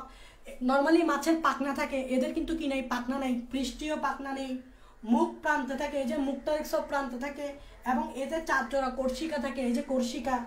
গলবিলের দুপাশে 5 থেকে 15 জোড়া ফুলকারন্দ থাকবে। ফুলকারন্দ তো থাকতেই হবে, কারণ কর্ডাটা পর্বের কি থাকে? ফুলকারন্দ থাকে। এরা কর্ডাটার না, তো ফুলকারন্দ থাকবেই। নাসিকা থলি মুখ বিবর উন্মুক্ত, মানে নাসিকা থলিটা মুখ বিবরে গিয়ে কানেক্টেড হয় এবং ওপেন থাকে। তারপর এদের লার্ভা দশা নেই। তো এখন আমরা চলো প্যাট্রোমাইজনটিটা চলে যাই। এখন এটার সাথে আমরা কম্পেয়ার করবো, পরীক্ষা এভাবে আসবে। তাহলে এটার একটা এক্সাম্পল হচ্ছে কি হ্যাগফিশ বা ম্যাগজিনি গ্লুটিনোজা। তো আমরা এখন প্যাট্রোমাইজনটিটা দেখব। কি দেখবো? প্যাট্রোমাইজনটিটা। প্যাট্রোমাইজনটিটার অর্থটা কি দেখো?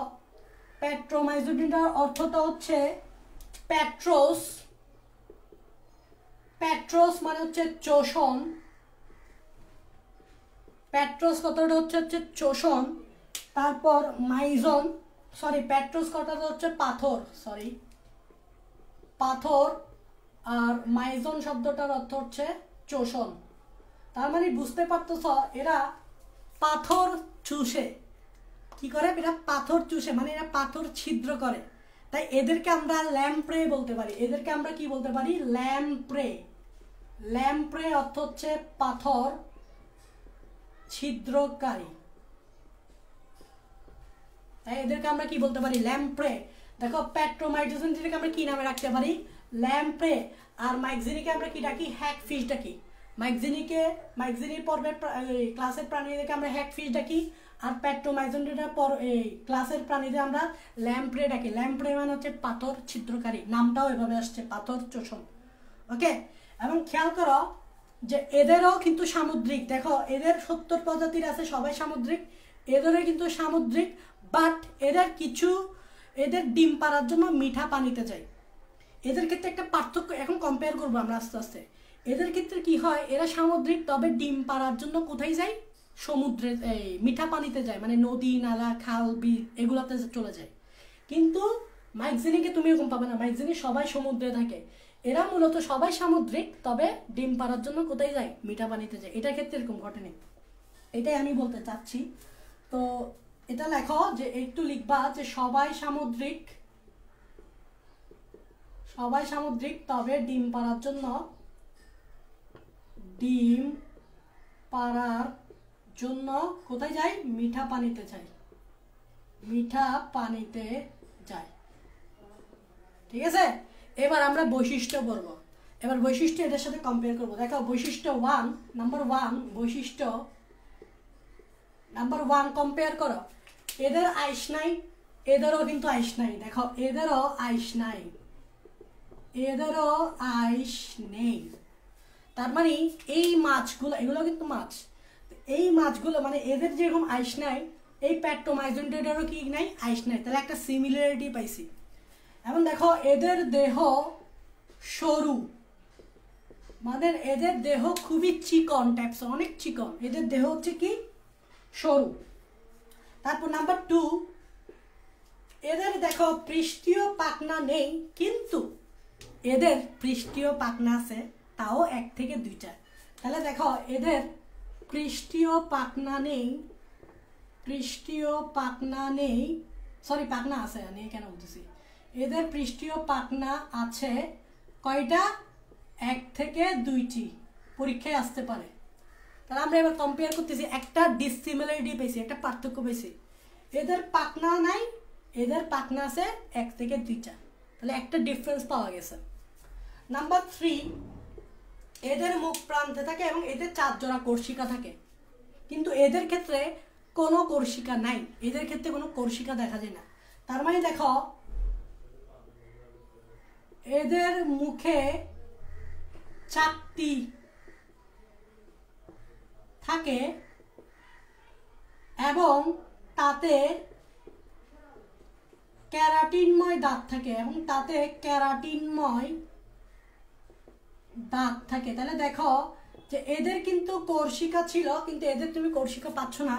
এদের মুখে চাকতি থাকে, নর্মালি এরকম ধরো, এটা যদি মুখ হয়, এদের মুখে এভাবে চাকতি থাকে, এবং এই চাকতিতে দাঁত থাকে। এই চাকতিতে কি থাকে? ক্যারাটিনময় দাঁত থাকে। এটাই বুঝাতে চাচ্ছি। তাহলে এদের মুখে চাকতি থাকে, এবং মৌখিক চাকতি বলে এটাকে, এবং তাতে ক্যারাটিনময় কি থাকে? দাঁত থাকে। ওই যে পাথর ছিদ্র করে, পাথর ছিদ্র করার জন্য কি লাগবে? দাঁত লাগবে। দেখো পাথর ছিদ্র করে, তো পাথর ছিদ্র করার জন্য কি লাগবে? দাঁত লাগবে। ক্যারাটিনময়, দাঁত দিয়ে পাথর ছিদ্র করে ফেলতে পারে। নাম্বার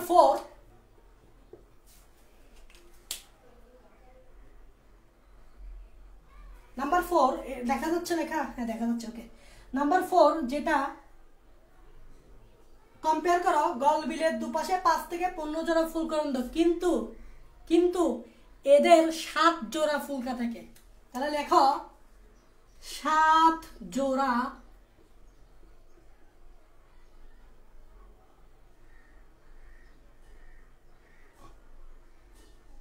পৃথক ফুলকা থাকে, 7 জোড়া পৃথক ফুলকা থাকে ফুলকারন্দ সহ।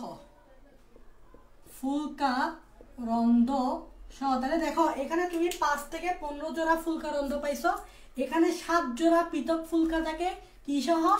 ফুলকারন্দ সহ। তাহলে একটা পার্থক্য তুমি পেয়ে গেছো। তাহলে নর্মালি দেখতেছো এদের মধ্যে কম্পেয়ার করতে হবে, আমাদেরকে কি করতে হবে? কম্পেয়ার করতে হবে, কারণ পরীক্ষায় এভাবেই আসবে। পরীক্ষা কি আসবে? এভাবে আসবে। তোমাকে দুইটা হয়তো ফিগার দিয়ে দিতে পারে, দুইটা ফিগার দিয়ে এদের মধ্যে হ্যাঁ একটা পার্থক্য তুলনা করতে বলতে পারে, তারপর বলতে পারে এখানে উন্নত কথা বলতে পারে। নর্মালি তোমাকে যদি বলে এটার থেকে এটা উন্নত না, এটা উন্নত না, এটা উন্নত, নর্মালি কোনটা পড়ে? প্যাট্রোমাইজন ডিটা পড়ে। আগে কোনটা পড়ছো? এটা পড়ছো আগে, এটা তারপর এটা। আমরা যেগুলো পড়ি সেগুলো বেশি উন্নত। আর উন্নত অনুন্নতের কথা কিন্তু বৈশিষ্ট্য দিয়েই বলতে হবে। তাহলে বৈশিষ্ট্য দেখলেই বোঝা যায় যে উন্নত। যেমন এখানে কোনো পাখনা নাই, এখানে সর্বপ্রথম পাখনা আসছে, তাহলে একটু উন্নত হয়েছে।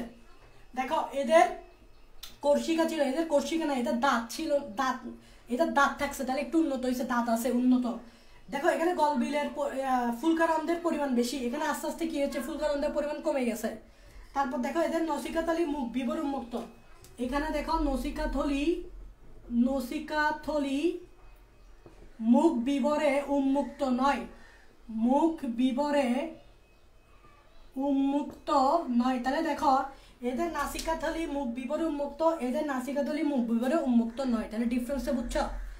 এদের লার্ভা দশা নেই, কিন্তু এদের লার্ভা দশা আছে, এবং লার্ভা দশাটার নাম হচ্ছে অ্যামোসিট। এটা মনে রাখতে হবে, অ্যামোসিট নামক লার্ভা দশা আছে। তাহলে এদের ডিম ফুটে লার্ভা বের হয়, এবং লার্ভা দশাটার নাম হচ্ছে অ্যামোসিট নামক লার্ভা দশা। দেখা যায় পরীক্ষায় আসবে অ্যামোসিট নামক লার্ভা দশা কোন প্রাণী বা কোন ক্লাসে দেখা যায়, তখন তোমাকে প্যাট্রোমাইজন ডিট আনসার করতে হবে, বা ল্যাম্প্রে বলতে হবে, বা কি বলতে হবে? ল্যাম্প্রে বলতে হবে। তো একটা এক্সাম্পল দেখো, একটা এক্সাম্পল হচ্ছে, সেটা হচ্ছে প্যাট্রোমাইজন মেরিনাস। একটা প্রাণীর নাম লেখো, প্যাট্রোমাইজন মেরিনাস। এটা একটা পর্বে, মানে একে তুমি কি বলতে পারো? ল্যাম্প্রে বলতে পারো। তার মানে দেখছো আমরা একটু কম্পেয়ার করে পড়ছি না? কম্পেয়ার করে পড়তে হবে। তো আমরা কোনটা নিয়ে পড়ছি বলতো? ভার্টিবাটা সুপার ক্লাস 1 যেটা আছে সাইক্লোস্টোমাটা, আবার বলতেছি ভার্টিবাটা সুপার ক্লাস 1 সাইক্লোস্টোমাটা যেটা আছে, ওটার যে দুইটা ক্লাস আছে, ওই দুইটা ক্লাস নিয়ে আমরা পড়ছি, কম্পেয়ার করে করে পড়ছি। তাহলে তোমার মনে রাখতে সুবিধা, পরীক্ষা এভাবেই আসবে। কোনটা পড়ছি? ভার্টিবাটার শ্রেণীর উপপর্বের যে একটা সুপার ক্লাস আছে, সুপার ক্লাস 1 যেটা হচ্ছে সাইক্লোস্টোমাটা, ওই সাইক্লোস্টোমাটা আন্ডারে যে দুইটা ক্লাস আছে, ওই দুইটা ক্লাস নিয়ে আমরা আলোচনা করছি, এবং বলছি সবগুলো মাছ দিয়ে শুরু হবে। ম্যাক্সিনিটা হ্যাকফিশ দিয়ে শুরু হয়েছে, এখানে ল্যাম্প্রে এটাও কিন্তু মাছ, বুঝা গেছে? তো ভার্টিবাটা মাছ দিয়ে শুরু হয়। এবার এগুলো উন্নত না অনুন্নত? ইন কম্পেয়ার যদি তুমি সুপার ক্লাস 2 এর সাথে, মানে এটার সাথে যদি কম্পেয়ার করো, তাহলে এগুলো অনুন্নত, কারণ এদের প্রকৃত চোয়াল নাই। খেয়াল করো এদের কিন্তু চোয়াল নাই, আমি এখানে একটাও চোয়াল আছে লিখছি? চোয়াল নাই, এবং জরুপাঙ্গও নাই, হাত পা নাই। সো এগুলো অনুন্নত। এবং মেরুদণ্ডের কথা এখানে তেমন বলি নেই, মেরুদণ্ডের কথা বলছি কেন বলি নেই? কারণ এদের মেরুদণ্ডটা ক্ষয়িষ্ণু বা অনুপস্থিত টাইপসের, দ্যাটস এর একটু অনুন্নত, ব্যাকডেটেড। ভার্টিবাটা হলেও এর একটু অনুন্নত, কারণ মেরুদণ্ডটা ক্ষয়িষ্ণু টাইপসের, ভঙ্গুর টাইপসের বা অনুপস্থিত। তো আশা করি তোমরা এই দুইটার ক্লাস ডিফারেন্সটা বুঝতে পারছো। এখন আমরা যে উন্নত, আমরা যে যে যে সুপার ক্লাসে আসি, সেই সুপার ক্লাসটার নাম হচ্ছে ন্যাথোস্টোমাটা। এই সুপার ক্লাসে হচ্ছে আমরা আসি। এই সুপার ক্লাসের কয়টা শ্রেণী আছে?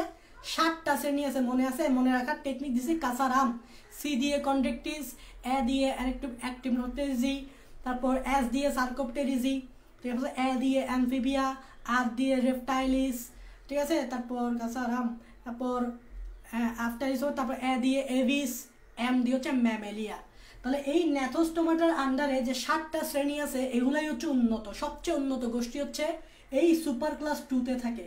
বাটিবাটার মধ্যে সবচেয়ে উন্নত গোষ্ঠী এই সুপার ক্লাস 2 ন্যাথোস্টোমাটে থাকে। আর অনুন্নত গোষ্ঠীগুলা কোথায় থাকে? ম্যাক্সিনি পেট্রোমাইটোজিনটার কোনটায়? সাইক্লোস্টোমাটাতে। কোথায় থাকে? সাইক্লোস্টোমাটাতে। বুঝা গেছে? তো এই দুইটা ভালো করে পড়তে হবে। এবার আমরা ন্যাথোস্টোমাটাতে চলে আসি। আসো আমি এটা মুছে দিচ্ছি।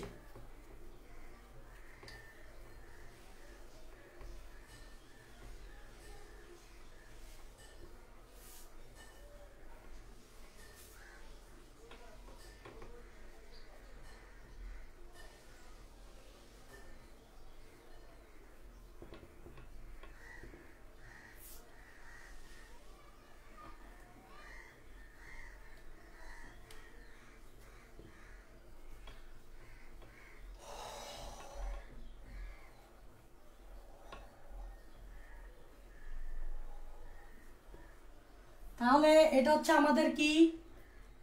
ন্যাথোস্টোমাটা। ন্যাথোস্টোমাটার অর্থ কি? ন্যাথোস অর্থ হচ্ছে চোয়াল, প্লাস টোমা মানে হচ্ছে উন্মুক্ত। এটা হচ্ছে উন্নত লেভেলের সুপার ক্লাস। এরা চোয়াল প্লাস মুখ, এদের প্রকৃত চোয়াল থাকে এবং জরুপাঙ্গ থাকে, এদের মেরুদণ্ড থাকে। এটাই হচ্ছে ইম্পর্টেন্ট, দ্যাটস এটা বেশি উন্নত। মানে মেরুদণ্ডগুলো এক এক রকম ভাবে দেখা গেছে এক এক ক্লাসে। এবং এদের অস্থি ও তরুণাস্থি থাকে। এদের কি থাকে? অস্থি ও তরুণাস্থি থাকে। তাহলে এরা হচ্ছে সবচেয়ে উন্নত গোষ্ঠী। এর আগে যেগুলো দেখছি এগুলার মেরুদণ্ড ক্ষয়িষ্ণু টাইপসের ছিল, বিধা অনুন্নত। এগুলা সবচেয়ে উন্নত টাইপসের। তো এই ন্যাথোস্টোমাটার আন্ডারে কয়টা ক্লাস আছে বলো তো? 7টা ক্লাস। কি কি? কন্ড্রিকথিস, কি কি আছে বলো? কন্ড্রিকথিস,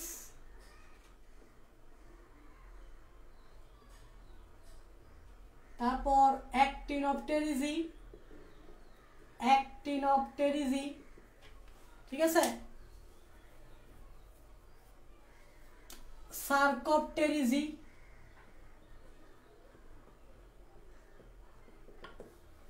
প্রথমে হচ্ছে কন্ড্রিকথিস, তারপর হচ্ছে অ্যাক্টিনোপটেরিজি, সার্কোপটেরিজি, তারপর কি কি আছে? অ্যামফিবিয়া, তারপর আছে অ্যামফিবিয়া, ঠিক আছে, তারপর আছে রেপটাইলিস, তারপর আছে aves, and the last one is mammalia. আমরা কোথায় বলতে পারবা? আমরা মানুষটা হচ্ছে এই ম্যামেলিয়া শ্রেণীর অন্তর্ভুক্ত, এবং ম্যামেলিয়া সবার লাস্টে দেখছে আমরা সবচেয়ে বেশি উন্নত।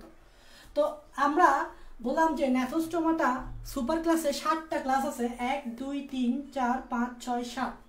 7টা ক্লাসের মধ্যে প্রথম 3টা হচ্ছে কন্ড্রিকথিস, অ্যাক্টিনোপটেরিজি এন্ড সার্কোপটেরিজি। এই 3টা আমরা একসাথে শিখবো, কারণ আছে।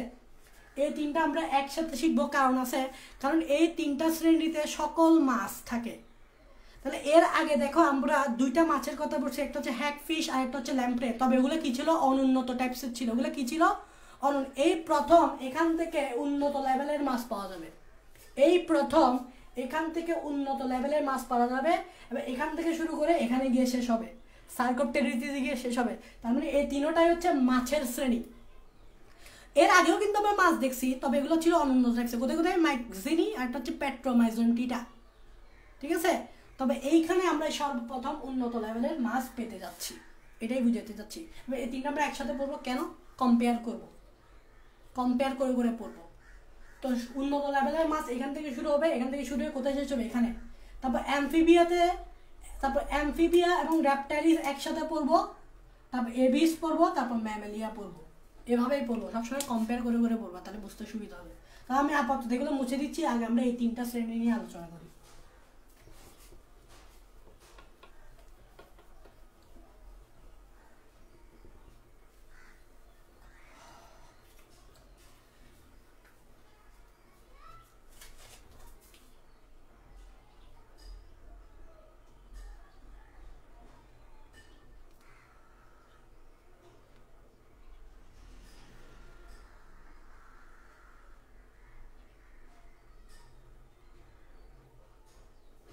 ওকে, ভিডিও ক্লিয়ার? দেখো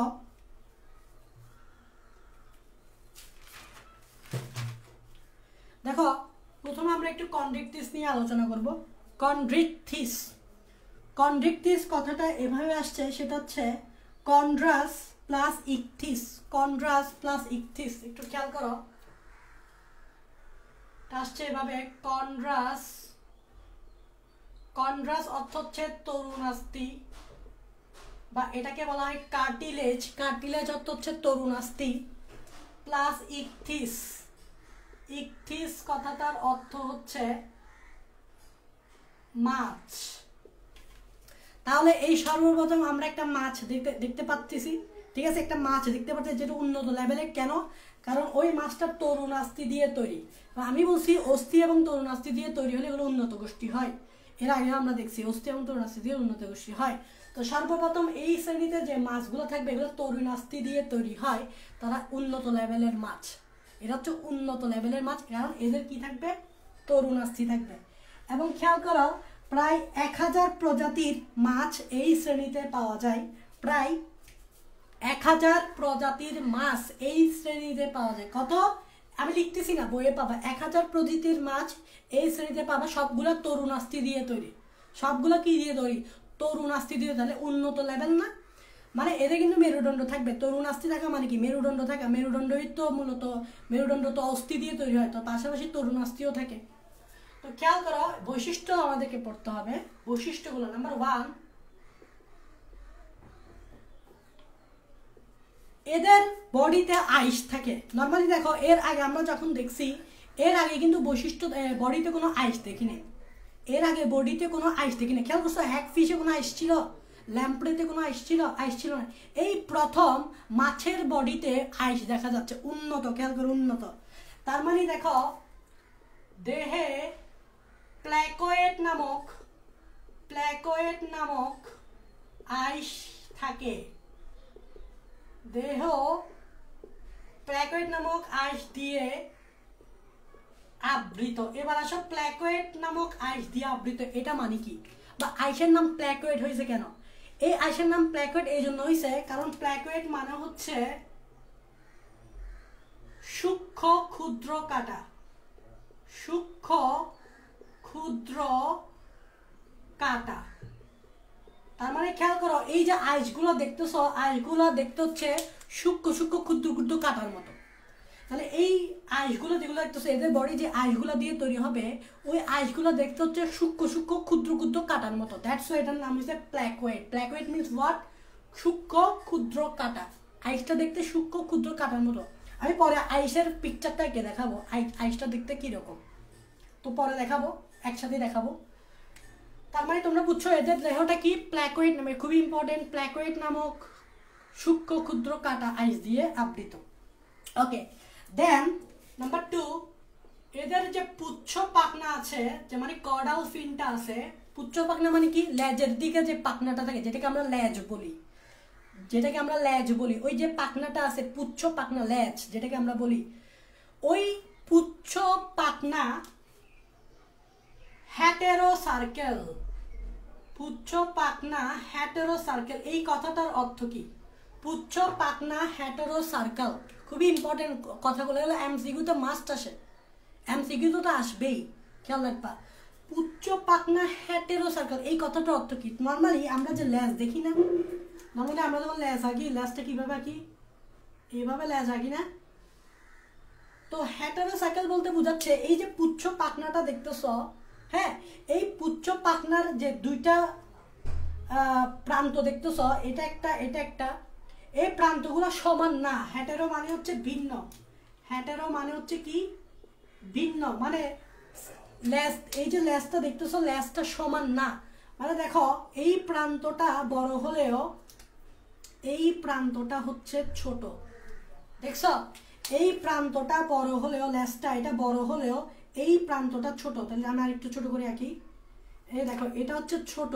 তার মানে এই যে পুচ্ছ পাখনাটা দেখতেছো, এটা হচ্ছে হ্যাটেরো সার্কেল ধরনের। মানে উপরের দিকে যে পাখনাটা দেখতেছো এটা বড়, নিচের দিকে এটা ছোট। এটাই হচ্ছে হ্যাটেরো সার্কেল, ঠিক আছে? আচ্ছা, পুচ্ছ পাখনা কি ধরনের? হ্যাটেরো সার্কেল। ওকে, এবার আসো নাম্বার 3, নাম্বার 3 যেটা সেটা হচ্ছে অন্তকঙ্কাল তরুণাস্থিময়। এটা তো মনে রাখার কোনো ব্যাপার না, কারণ কন্ড্রাস মানে হচ্ছে তরুণাস্থি। তাহলে এদের যে কঙ্কালটা থাকবে এই কঙ্কালটা কি দিয়ে তৈরি? তরুণাস্থি দিয়ে তৈরি। তাহলে কি লিখবা? অন্তকঙ্কাল, অন্তকঙ্কাল, অন্তকঙ্কাল তরুণাস্থিময়। তরুণাস্থি দিয়ে তৈরি। নাম দেখে বোঝা যাচ্ছে, নাম দেখে বোঝা যাচ্ছে। নাম্বার 4 দেখা যাচ্ছে? ওকে, দেখা যাচ্ছে। নাম্বার 4 যেটা সেটা হচ্ছে ফুলকারন্দ থাকবে। মাথার দুপাশে কি থাকবে? ফুলকারন্দ থাকবে। তো কয় থেকে? 5 থেকে 7 জোড়া ফুলকারন্দ থাকবে। 5 থেকে 7 জোড়া ফুলকারন্দ থাকবে। খেয়াল করো, 5 থেকে 7 জোড়া ফুলকারন্দ থাকবে। ওগুলো মনে রাখতে হবে, কারণ একটার সাথে একটা আমরা কম্পেয়ার করব, তখন দেখবো এখানে 5 থেকে 7 জোড়া হলেও কিন্তু এখানে 5 থেকে 7 জোড়া হবে না। এখানে পুচ্ছ পাখনা হেটারোসাইকেল ধরনের হলে এখানে পুচ্ছ পাখনা হেটারোসাইকেল হবে না। এখানে দেহ প্ল্যাকয়েড নামক আইস দিয়ে আবৃত হলে এখানে দেহ প্ল্যাকয়েড নামক আইস দিয়ে আবৃত হবে না। দ্যাটস আমরা কম্পেয়ার করে করবো, ইজিলি মনে থাকবে, বা আমরা সৃজনশীল প্রশ্নে আসলে প্রশ্ন সলভ করতে পারবো। 5 থেকে 7 জোড়া ফুলকারন্দ। নাম্বার 5 হচ্ছে চোয়াল থেকে। চোয়াল তো থাকবেই, কারণ এরা ন্যাথোস্টোমাটার আন্ডারে পড়ে। আর তোমরা জানো ন্যাথোস্টোমাটা হচ্ছে উন্নত সুপার ক্লাস, ওখানে চোয়াল থাকে, প্রকৃত চোয়াল থাকে। তো চোয়াল থাকে এবং তাতে দাঁত থাকে, এবং তাতে কি থাকে? দাঁত থাকে। তাতে কি থাকে ভাই? দাঁত থাকে। এটাই হচ্ছে আমাদের এই কন্ডাক্টিস উপপর্বের কন্ডাক্টিস ক্লাসের বিশেষ বৈশিষ্ট্যটা। এবং কথা হচ্ছে কন্ডাক্টিস তো মাছ দিয়ে, তো এখানে কোন ধরনের মাছ থাকে? তো তোমরা দেখো যে হাঙ্গর মাছ আছে না, এই হাঙ্গর মাছ হচ্ছে কন্ডাক্টিস আন্ডারে। হাঙ্গর মাছ, এই যে আমরা হাঙ্গর মাছ দেখি, যেটা কি বলে মানুষ খেয়ে ফেলে, বা বিভিন্ন বড় বড় জিনিস মাংসাশী প্রাণী বলে এদেরকে খেয়ে ফেলে। তো এই হাঙ্গর মাছ কিন্তু এই কন্ডাক্টিসের আন্ডারে পড়ে। হাঙ্গর, তাহলে এক্সাম্পল লিখে রাখতে পারো কি? এক্সাম্পল হচ্ছে হাঙ্গর মাছ। তারপর স্টিংরে মানে কি? তোমরা ডিসকভারি চ্যানেল দেখলে দেখবা এরকম কিছু প্রাণী আছে যে সুন্দর সুন্দর লেস, এভাবে এরকম কিছু প্রাণী আছে দেখবা, এগুলোকে বলা স্টিংরে। ডিসকভারি চ্যানেল দেখলে দেখবা। তো এই হাঙ্গর এবং স্টিংরে হচ্ছে কন্ডাক্টিসের আন্ডারে পড়ে। মানে হাঙ্গর তরুণাস্থিময়, এদের দেহ প্ল্যাকয়েড নামক আইস দিয়ে আবৃত, যেটা হচ্ছে সূক্ষ্ম ক্ষুদ্র কাটা। পুচ্ছ পাখনা হেটারোসাইকেল। হাঙ্গরের দেখবা যে আমরা নর্মালি এটা পানির উপরে থাকে। নর্মালি দেখো না যে আমরা দেখলে মনে করি যে এটা তো হাঙ্গর মাছ, পানিতে উপরে লেজটা দেখা যাচ্ছে। তো হাঙ্গরের ক্ষেত্রে কি হয়? এভাবে হেটারোসার্কেল হয়, দেখো উপরেরটা বেশি উপরে, এটা এভাবে নিচে ছোট হয়। তাহলে পুচ্ছ পাখনাটা দেখো পুচ্ছ পাখনাটা কি হচ্ছে? পুচ্ছ পাখনাটা এটা উপরে উঠে যায় আর এটা ছোট থাকে। দ্যাটস ওয়াই হেটারোসাইকেল, এটা উপরে উঠানো থাকে, যেটা পানির উপরে থাকে। আমরা দেখলে মনে করি হাঙ্গর, ঠিক আছে? That's why heterocercal. তারপর অন্তকঙ্কাল তরুণাস্থিময়। চোয়াল থাকে এবং 5 থেকে 7 জোড়া ফুলকারন্দ থাকে, এবং চোয়াল থাকে, তাতে দাঁত থাকে। তাহলে তোমরা কন্ডাক্টিস বুঝতে পারছো। তাহলে এই প্রথম একটা উন্নত লেভেলের মাছ দেখলাম, সেটা হচ্ছে কি? কন্ডাক্টিসের আন্ডারে হাঙ্গর, স্টিংরে। এবার আসো তোমাদেরকে একটা কথা বলি, প্ল্যাকয়েড নামক আইস দিয়ে বলছিলাম না, প্ল্যাকয়েডটা দেখতে কি রকম? তো আমি একটা আইস আঁকবো, জাস্ট একটা আঁকবো। হাঙ্গরের দেহের তো বডিতে অনেকগুলো আইস আছে, তো ওই অতগুলো আইস থেকে আমি জাস্ট একটা আইসের পিকচার আঁকবো। তুমি দেখবা যে হাঙ্গরের আইসটা প্ল্যাকয়েড মানে সূক্ষ্ম ক্ষুদ্র কাটার মতো। দেখো আমি একটা আইস আঁকতেছি হাঙ্গরের, তোমরা এটা খাতায় আঁকবা, আমি এখানে আঁকতেছি, আমি আবার মুছে দিব। হাঙ্গরের একটা আইস হচ্ছে এরকম, আমার সাথে সাথে আঁকতে পারো।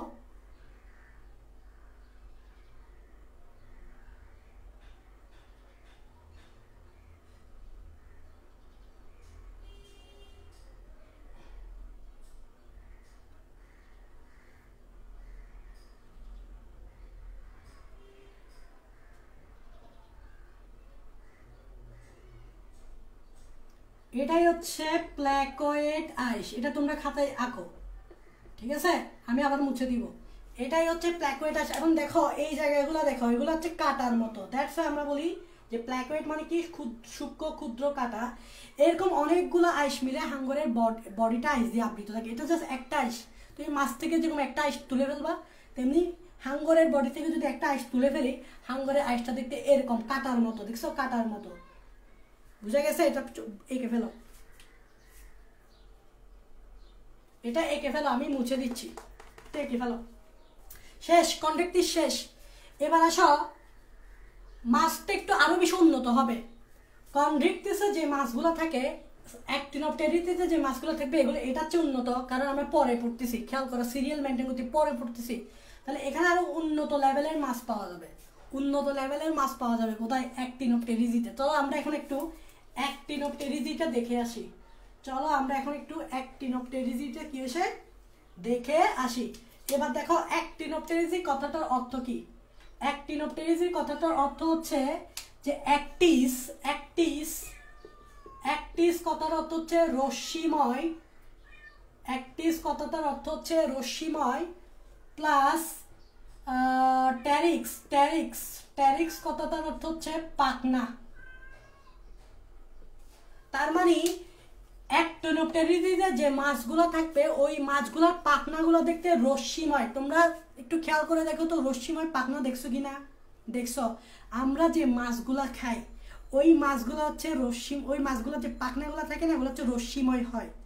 মানে একটা পাখনা যদি এভাবে আঁকি, এই পাখনাগুলো এভাবে রশ্মি থাকে, এভাবে কি থাকে? রশ্মি থাকে, রশ্মিময় পাখনা। এবং মনে রাখবা, আমরা নর্মালি যে মাছগুলা খাই, ওই মাছগুলোই হচ্ছে অ্যাক্টিনোপটেরিজির আন্ডারে। আমরা যে নর্মালি মাছগুলো খাই না, ওই মাছগুলো হচ্ছে এই অ্যাক্টিনোপটেরিজির আন্ডারে। এবং অ্যাক্টিনোপটেরিজির কথাটা কত কি? রশ্মিময়, এবং ট্যারিক্স অর্থ পাখনা, মানে এদের রশ্মিময় পাখনা থাকে। আমরা মাছ কিনলেই দেখি যে পাখনাগুলো রশ্মিময় হয়। তা আমরা যে মাছগুলো খাই না, এগুলো হচ্ছে অ্যাক্টিনোপটেরিজির আন্ডারে।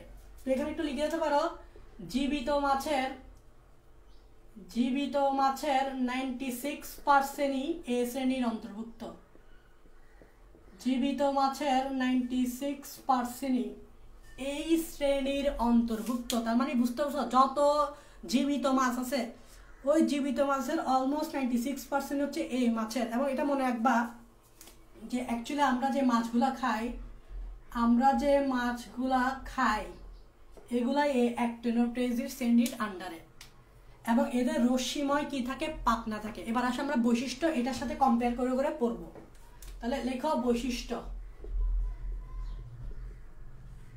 নাম্বার 1, এদের দেহে প্ল্যাকোয়েড নামক আইস থাকে, তবে এদের দেহে প্ল্যাকোয়েড নামক আইস থাকবে না, আরেকটু উন্নত টাইপসের হবে। সেটা হচ্ছে দেহ সাইক্লয়েড অথবা টিনয়েড। ভাই বাংলা লেখার সময় এই সিটা উচ্চারণ হবে না, বাংলা লেখার সময় এই সিটা উচ্চারণ হবে না, তো টিনয়েড লিখবা, বইয়ে আছে। দেহ সাইক্লয়েড অথবা টিনয়েড নামক আইস দিয়ে গঠিত। টিনয়েড নামক কি থাকে? আইস থাকে। তাহলে দেখো একটু চেঞ্জেসটা দেখো, এখানে প্ল্যাকোয়েড নামক আইস থাকে, আর এখানে সাইক্লয়েড আর টিনয়েড নামক আইস থাকে। একটু চেঞ্জ হয়েছে, একটু আপডেট হয়েছে। দেখো সাইক্লয়েড মানে কি? সাইক্লয়েড মানে হচ্ছে গোলাকার। তার মানে এই শ্রেণীর যে মাছগুলো দেখবা, ওদের আইসগুলো গোলাকার টাইপসের। খেয়াল করে দেখো, রুই মাছ বা কাতলা মাছ, আইসগুলো একটু সার্কুলার টাইপসের, গোলাকার টাইপসের। আর টিনয়েড মানে কি? অনেক সময় কিছু কিছু মাছের ক্ষেত্রে টিনয়েড আইস দেখা যাবে। টিনয়েড আইস, টিনয়েড মানে কি? টিনয়েড মানে হচ্ছে ক্ষুদ্র কাটা। টিনয়েড মানে হচ্ছে কি? ক্ষুদ্র কাটা বা কাটা যুক্ত। অ্যাকচুয়ালি এটাকে ক্ষুদ্র কাটা না বলে কি বলবা? কাটা যুক্ত। তার মানে এই সকল আইসগুলো ধরলে একটু কাটা কাটা ফিলিংস হয়। এই সকল আইসগুলো ধরলে একটু কি হয়? কাটা কাটা ফিলিংস, একটু কাটা কাটার মতো। আমি চিত্র আঁকাবো, আমি একটা আইসের স্ট্রাকচার রেখে দেখাবো, তাহলে বুঝতে পারবা কেন এই টিনয়েডটা কাটা যুক্ত। তাহলে এই মাছগুলো সাইক্লয়েড টাইপসের আইস থাকে, মানে গোলাকার টাইপসের, অথবা টিনয়েড টাইপসের মানে কাটা যুক্ত আইস থাকে। স্ট্রাকচার রাখলেই বুঝবে, একটা আইসের স্ট্রাকচার রেখে দেখাবো। তাহলে একটা ডিফারেন্স বুঝে গেছে। তাহলে আমি মুছে দিচ্ছি, লিখে রাখো। সাইক্লয়েড মানে গোলাকার, টিনয়েড মানে হচ্ছে কাঁটাযুক্ত। লিখে রাখো এগুলো। ওকে, লিখে রাখছো? ওকে। তো দেখো এবার 2 নাম্বার বৈশিষ্ট্যটা, পুচ্ছ পাখনা। পুচ্ছ পাখনা, দেখো এদের পুচ্ছ পাখনা হ্যাটেরো সার্কেল না, কিন্তু এদের পুচ্ছ পাখনা হোমো সার্কেল। দেখো আমি তোমাদেরকে চাইলে কিন্তু বলে বলে চলে যেতে পারতাম, হোমো সার্কেল এই সেই বক্রচক্র এরকম বলে চলে যেতে পারতাম, কিন্তু আমার কথা হচ্ছে লাইনগুলো বোঝার চেষ্টা করো। পুচ্ছ পাখনা ওই যে লেজের দিকে যে পাখনাটা থাকে, মানে এটা লেজের দিকে যে পাখনাটা থাকে, এটা হচ্ছে বলতেছে হোমো সার্কেল। দেখো হোমো মানে কি? হোমো মানে হচ্ছে সমান। তার মানে এই যে লেজের দিকে পুচ্ছ পাখনার যে দুটো অংশ থাকে, এই দুইটা দেখছো দোনোটাই হচ্ছে কি সমান। এটাও সমান, এটার দৈর্ঘ্য সমান, এটার দৈর্ঘ্য সমান। তো এই শ্রেণীর বা আমরা যে মাছগুলা খাই, ওই মাছগুলা লেজ কিন্তু হোমো সার্কেল টাইপসের হয়, মানে দুই পাশটাই সমান। এবং খেয়াল করো রশ্মিময় না, পাখনাগুলা কি রশ্মিময়, মানে এদের পাখনা এভাবে রশ্মি থাকবে, এদের পাখনা এভাবে কি থাকবে, রশ্মি থাকবে। বুঝা গেছে? হোমো সার্কেল মানে বুঝছো? আর এটা ছিল কি হেটারো সার্কেল, এটা হচ্ছে হোমো সার্কেল। পার্থক্য করে করে পড়বা, তাহলে মনে থাকবে এবং সৃজনশীল আসলে সৃজনশীল প্রশ্ন আনসার করতে পারবে। নাম্বার 3, এদের অন্তকঙ্কাল তরুণাস্থিময়, এদের অন্তকঙ্কাল অস্থিময়। আপডেট হয়েছে, এখানে ছিল তরুণাস্থি, এবার এটা আপডেট হয়ে এখানে হয়ে গেছে অস্থি। তাহলে কারা বেশি উন্নত? তোমার কাছে যদি প্রশ্ন করি এই মাছগুলো উন্নত নাকি এই মাছগুলো উন্নত, অবশ্যই আনসার আসবে এই মাছগুলো উন্নত। কেন কি? কারণ এটা আমি পরে লিখতেছি এবং এর বৈশিষ্ট্যগুলো এর চেয়ে উন্নত। তাহলে 3 নাম্বার অন্তকঙ্কাল অস্থিময়, অন্তকঙ্কাল অস্থিময় আপডেট হয়েছে এবং উন্নত। নাম্বার 4, এদের 5 থেকে 7 জোড়া ফুলকারন্দ থাকে, কিন্তু এদের কয় জোড়া? এদের মাথার দুপাশে একটি করে ফুলকারন্দ থাকে, মাত্র একটি করে ফুলকারন্ধ্র থাকে। তবে দেখো এরা কি লেভেলের আপডেট মাছ। দেখো তবে লিখতে একটা কথা লিখবে, এটা কি লেভেলের আপডেট। রন্ধ্রটি কানকো দিয়ে ঢাকা থাকে, কানকো দিয়ে ঢাকা থাকে। এই যে আমরা যে মাছগুলা খাই, তোমরা নর্মালি দেখবা যে ফুলকা রন্ধ্র বা ফুলকা যেটা দেখবা, এটা একটা কানকো দিয়ে আপডেট হয়, যেটা আমরা এভাবে হাত দিয়ে ছিঁড়ে ফেলি। তার মানে কি লেভেলের আপডেট। এখানে কোনো কানকো ছিল না, এখানে জাস্ট ফুলকারন্ধ্রগুলো ছিল এবং ফুলকারন্ধ্রগুলো ওপেন ছিল। খেয়াল করো, এখানে জাস্ট ফুলকারন্ধ্র ছিল এবং ফুলকারন্ধ্রগুলো ওপেন ছিল, কিন্তু এই প্রথম এখানে ফুলকারন্ধ্রের সাথে ঢাকা পাইছি, সেটা হচ্ছে কানকো দিয়ে ঢাকা। তাহলে এটা আপডেট না? এরা বেশি প্রোটেকশন পাচ্ছে, এরা বেশি কি পাচ্ছে? কানকোটা কি করে প্রোটেকশন করে, এরা বেশি কি পাচ্ছে? প্রোটেকশন পাচ্ছে। এটা হচ্ছে আপডেট। আর নর্মালি যে মাছগুলো আমরা খাই এগুলো কিন্তু এরকমই হয়। এই জন্য বলছি কম্পেয়ার করে করে পড়বা, তাহলে বুঝতে সুবিধা হবে এবং প্রশ্ন আসলেও ধরতে জানবে। এবারে সব 5 নাম্বার, এটা খুবই গুরুত্বপূর্ণ বৈশিষ্ট্য, এটা পরীক্ষায় আসবে। সেটা হচ্ছে বায়ুথলি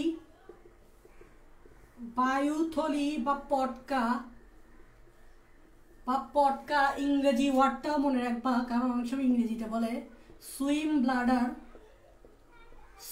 ব্লাডার থাকে, যা পানিতে ভাসতে সাহায্য করে। এটা পরীক্ষায় আসে অবশ্য। যখন রুই মাছ দ্বিতীয় চ্যাপ্টারে যখন রুই মাছ পড়বো না, তো রুই মাছে যখন আমরা রুই মাছ পড়বো, তো রুই মাছ তো অ্যাক্টিনোপটেরিজির আন্ডারে, কোনো সন্দেহ। রুই মাছ অবশ্যই অ্যাক্টিনো, কারণ আমরা এগুলো খাই না জীবিত, মানে যে মাছগুলো আমরা খাই সবগুলো অ্যাক্টিনোপটেরিজির আন্ডারে। তাহলে রুই মাছ আমরা খাই না, রুই মাছও কিন্তু অ্যাক্টিনোপটেরিজির আন্ডারে। বুঝা গেছে?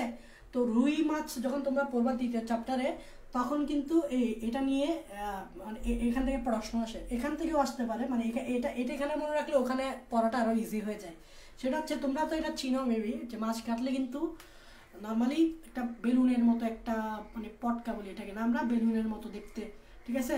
এভাবে ছিদ্র করলে মানে ফাঁপা হয়ে ভিতরে বায়ুগুলো বের হয়ে যায়। তো এটা হচ্ছে বায়ুথলি। এটা থাকার সুবিধা কি? এটা থাকলে মাছগুলা পানির মধ্যে বেশ মানে বেশে থাকতে পারে। নর্মালি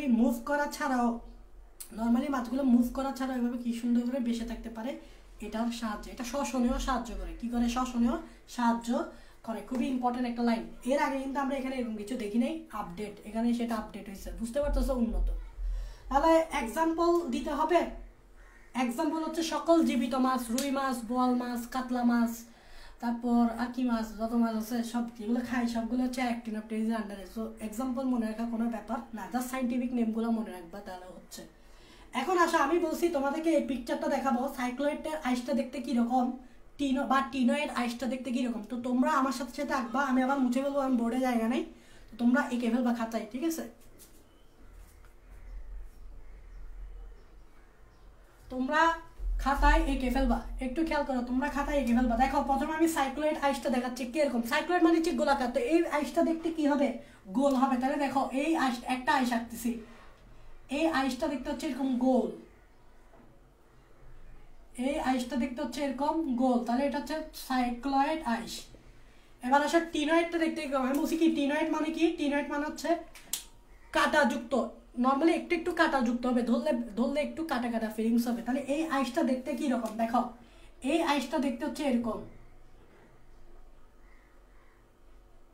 এগুলো হচ্ছে আমাদের কাটা আঁকতেছি।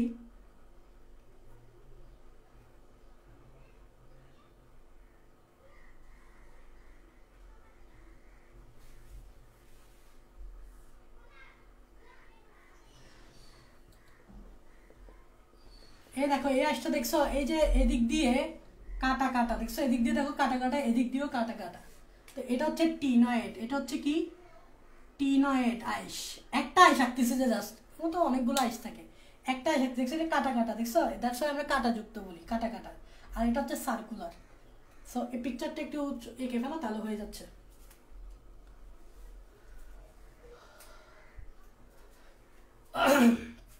একটু এঁকে ফেলো। শেষ, আমরা দুইটা মাছের বৈশিষ্ট্য পড়ে ফেলছি। আর একটা মাছের বৈশিষ্ট্য সার্কোপটেজি, আজকে মনে করছি শেষ করবো, কিন্তু ডিটেলস পড়াইতে গেলে আসলে মানে পুরাটা কাভার করা যায় না।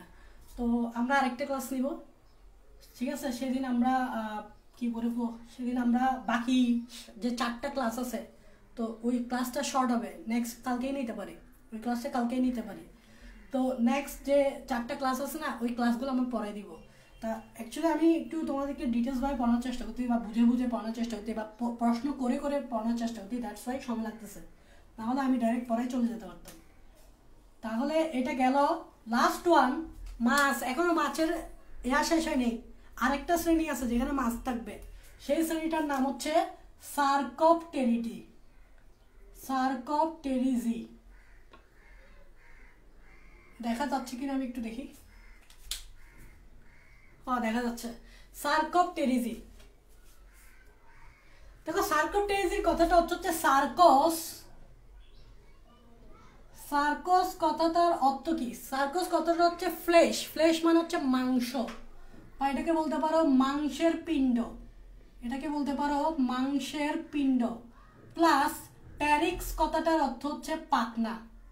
তার মানে বুঝতেই পারতেছ, এই শ্রেণীর যে মাছগুলো থাকবে তাদের যে পাখনাটা থাকবে, পাখনাটা মাংসের পিণ্ডর মতো, যেরকম একটা মাংসের পিণ্ড ধরলে যে অবস্থা না, যে ফিলিংসটা পাবা, তেমনি এই যে পাখনাটা দেখলে মনে হবে এটা আস্ত একটা মাংসের পিণ্ড, পাখনা তো নয়, এটা একটা আস্ত একটা মাংসের পিণ্ড, এরকম মনে হবে, দ্যাটস ওয়াই এটার নাম হচ্ছে এরকম। এবং এই শ্রেণীর মাছকে কি বলে, দেখো এই শ্রেণীর মাছকে বলা হয় লব ফিন্ড ফিশ, এদেরকে বলা হয় লব ফিন ফিশ, বা বাংলায় যদি বলি তাহলে হবে পিণ্ডাকার পাখনা, বাংলায় যদি বলি তাহলে হবে পিণ্ডাকার পাখনা। দুইটাই মনে রাখবা, লব ফিন ফিশ। কেন বলতেছে, কারণ এদের পাখনাটা মাংসের পিণ্ডের মতো, দ্যাটস ওয়াই এদেরকে বলা হয় লব ফিন ফিশ বা পিণ্ডাকার পাখনা। এবার আসো, এই শ্রেণীর মাছগুলো তুমি আসলে আমরা খাই না। তো আমি আগেই বলছি যে অ্যাক্টিনোপটেরিজিতে যে মাছগুলো থাকে এগুলো হচ্ছে প্রায় 96% মাছ, জীবিত মাছ এখানেই থাকে, এবং এগুলোই আমরা নর্মালি খাই। কিন্তু সার্কোপটেরিজি বলো আর কন্ডেক্টিস বলো, এই মাছ যেগুলো, এগুলো আমরা কিন্তু নর্মালি খাই না।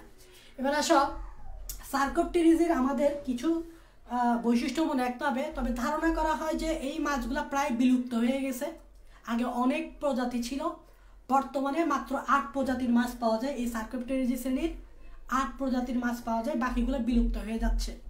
এবং ধারণা করা হয় যে নর্মালি চিন্তা করো আমরা এই পর্যন্ত যত পড়াই পড়ছি সবসময় আমরা সমুদ্রের কথা বলি, মিঠা পানির কথা বলি, নদী নালা খাল বিলের কথা বলি, এই যত প্রাণী পড়তেছি সমুদ্র, কখনো কি স্থলের কথা বলছি? তো ধারণা করা হয় এই প্রথম এখান থেকে আপডেট হয়ে কিছু প্রাণী আসছে যেগুলো স্থলে গেছে, যেটা হচ্ছে অ্যামফিবিয়া। মানে সার্কোপটেরিজির পরে হচ্ছে কি অ্যামফিবিয়া, আর অ্যামফিবিয়াকে কি বলে? উভচর বলে। তো ধারণা করা হচ্ছে এই প্রথম কোনো প্রাণী, অনেক প্রাণী সবসময় জলেই ছিল। খেয়াল করো আমরা এই পর্যন্ত যত পর্ব পড়ছি সবগুলো পানির কথা বলছি, পানির কথা পানিতে থাকে এরকম প্রাণীর কথা বলছি, স্থলে থাকে এরকম কোনো এই প্রথম সার্কোপটেরিজি থেকে একটা প্রাণী অ্যামফিবিয়াতে এসে মানে উভচর হয়েছে, মানে স্থলে গেছে। তো ধারণা করা হচ্ছে সার্কোপটেরিজি থেকেই মানে কিসের উদ্ভব হয়েছে? প্রাণীর স্থলে আসাটা উদ্ভব হয়েছে। সবচেয়ে আপডেট মানুষ যেটা হচ্ছে আমরা, সেটা আপডেট প্রাণী যেটা হচ্ছে আমরা, তারা এখন কোথায় আছি? স্থলে আছি। তো এই যে স্থলে আসাটা, প্রাণীদের স্থলে আসাটা, পানি থেকে উঠে স্থলে আসাটা শুরু হয়েছে অ্যামফিবিয়া থেকে। এবং অ্যামফিবিয়াটা কার পর? সার্কোপটেরিজির পরই হচ্ছে অ্যামফিবিয়া। এতটুকু পর্যন্ত প্রাণীগুলা কোথায় থাকবে? পানিতে ছিল। এরপর থেকে মানে অ্যামফিবিয়া থেকে স্থলে আসা শুরু করছে, মানে স্থলে প্রাণী আসা শুরু করছে, যার ফল হচ্ছে আমরা, মানুষ স্থলে থাকি। তো সার্কোপটেরিজি কিছু বৈশিষ্ট্য আমাদেরকে অবশ্যই পড়তে হবে। তো চলো আমরা একটু বৈশিষ্ট্য পড়ি। নাম্বার 1 বৈশিষ্ট্য কম্পেয়ার করবা ভাই, এগুলোর সাথে কম্পেয়ার করো। নাম্বার 1 এদের দেহ সাইক্লয়েড বা টিনয়েড নামক আঁশ দিয়ে আবৃত ছিল, তবে এদের দেহ দেখো গেনয়েড নামক আঁশ দিয়ে তৈরি। খুবই ইম্পর্টেন্ট, গেনয়েড নামক আঁশ দিয়ে আবৃত। এদের দেহ গ্যানয়েড, গ্যানয়েড কি এটা আমরা আঁকবো, একে দেখাবো। এদের দেহ গ্যানয়েড নামক আঁশ দিয়ে আবৃত। ব্র্যাকেটে এভাবে লিখতে পারো যে গ্যানয়েড বহিস্তরে গ্যানয়ন দিয়ে তৈরি হয়। বহিস্তরে কি দিয়ে? হ্যাঁ, গ্যানয়নে গঠিত, বহিস্তরে গ্যানয়নে গঠিত। এটা আমরা একটু পরে বোঝানোর চেষ্টা করব, এখন না, একটু পর যখন আমরা একটা আইস আঁকবো, এখানে আইস আঁকছি না, এখানেও একটা আইস আঁকবো, আইস আঁকলে বুঝবা। প্রথমে আসে এদের গ্যানয়েড নামক আইস দিয়ে আবৃত, আবার গ্যানয়েডটা বহিস্তরে গ্যানয়ন দিয়ে গঠিত, যেটা আমি দেখাবো। গ্যানয়েডটা বহিস্তরে গ্যানয়ন দিয়ে গঠিত। গ্যানয়ন এটা আরেকটা জিনিস, মানে গ্যানয়ন বহিস্তরে গ্যানয়ন মিলে কি তৈরি করছে? গ্যানয়েড তৈরি করছে, এটাই বুঝাতে যাচ্ছে। তো এটা আমি বোঝানোর চেষ্টা করব। তাহলে খেয়াল করো যে দেহ গ্যানয়েড নামক আঁশ দিয়ে তৈরি, এটা আমি দেখাবো। নাম্বার 2 পুচ্ছ পাখনা ডাইফি সার্কেল। দেখো এই লাইনটা খুবই ইম্পর্টেন্ট, পুচ্ছ পাখনা ডাইফি সার্কেল। দেখো এখানে পুচ্ছ পাখনা ছিল হেটারো সার্কেল, এখানে পুচ্ছ পাখনা ছিল হোমো সার্কেল, আর এখানে পুচ্ছ পাখনা হচ্ছে ডাইফি সার্কেল। এখন কত হচ্ছে ডাইফি সার্কেল মানে কি? ডাইফি সার্কেল মানে কি? ডাইফি সার্কেল মানে হচ্ছে ডাই মানে হচ্ছে 2, আর ফি কথাটা যদি বলি ফিন, ফিন থেকে হচ্ছে ফিন মানে হচ্ছে পাখনা, তাহলে ডাইফি মানে হচ্ছে 2টা পাখনার কথা বলা হচ্ছে। এখানে 2টা পাখনা কিরকম দেখি তো। দেখো এটা হচ্ছে আমাদের মাস্টার লেজ, এবং লেজে একটু সুন্দর করে আঁকি, এটা হচ্ছে আমাদের ধরো মাস্টার লেজ, হ্যাঁ, এবং লেজে এদিক দিয়ে একটা পাখনা থাকে, এভাবে দেখো খেয়াল করো, এই পাখনা থাকে পৃষ্ঠীয় দিকে, এটা হচ্ছে মাছের পিঠের দিক, এটা হচ্ছে মাছের পিঠের দিক, এই যে পৃষ্ঠীয় দিকে পাখনা, এবং এদিকে দেখো এটা হচ্ছে অঙ্কীয় দিক মানে বুকের দিক, অঙ্কীয় দিকে একটা পাখনা আছে, খেয়াল করছো? এবং এই পাখনা দুইটা এভাবে মিলে গেছে, দেখো এই পাখনা দুইটা এভাবে মিলে গেছে, মিলে গিয়ে একটা পাখনা তৈরি করছে। দেখা যাচ্ছে কিনা? দেখা যাচ্ছে, দেখো খেয়াল করো, এটা হচ্ছে আমাদের মাছের লেজ। মাছের উপরের দিকটা পৃষ্ঠীয় দিক না, পৃষ্ঠীয় দিক থেকে একটা পাখনা বাইরেছে, দেখছো? আবার নিচের দিক দিয়ে দেখো অঙ্কীয় দিক দিয়ে একটা পাখনা বেরিয়েছে, এবং পাখনা দুইটা একসাথে কি হয়ে গেছে? মিলে গেছে। মানে এটা তারা বুঝাতে চাচ্ছে ডাইফি মানে হচ্ছে 2টা পাখনা একসাথে মিলে একীভূত হয়ে যাবে। পৃষ্ঠীয় দিকের পাখনা এবং অঙ্কীয় দিকের পাখনা, মানে ডরসাল ফিন এবং ভেন্ট্রাল ফিন, পৃষ্ঠীয় পাখনা এবং অঙ্কীয় পাখনা দুইটা একসাথে মিলে গিয়ে একটা পাখনা তৈরি করবে, যেটা হচ্ছে পুচ্ছ পাখনা, মানে হচ্ছে ডাইফি সার্কেল। এটাই মানে হচ্ছে ডাইফি ডাইফি সার্কেল মানে হচ্ছে পৃষ্ঠীয় পাখনা এবং পুচ্ছ পাখনা দুইটা একসাথে মিলে একটা পুচ্ছ পাখনা তৈরি করবে, এটাই বুঝাতে যাচ্ছে। এর আগে এরকম দেখছো? এর আগে তো এরকম হয় নাই। এর আগে তো জাস্ট এটা যদি মাছ হয়, এটা যদি মাছ হয়, এই মাছের লেজের এদিক দিয়ে একটা এরকম লেজ বাইরেছে। কিন্তু এটার ক্ষেত্রে কি হয়, এটার ক্ষেত্রে যেটা হয়, এটা মাছ তো মাছের যে লেজটা এখান থেকে এই দেখো ঠিক পিঠের দিক দিয়ে দেখো, এটা পিঠের দিক থেকে একটা পাখনা আসছে, আবার দেখো বুকের দিক থেকে, মানে বুক মানে কি অঙ্কীয়, এদিক দিয়ে একটা পাখনা আসছে, পাখনা দুইটা মিলে একীভূত হয়েছে, এটাই হচ্ছে ডাইফি সার্কেল। তো এদের লেজ হচ্ছে কি ডাইফি সার্কেল ধরনের, তো এটাই বুঝাতে যাচ্ছি। দেন নাম্বার 3,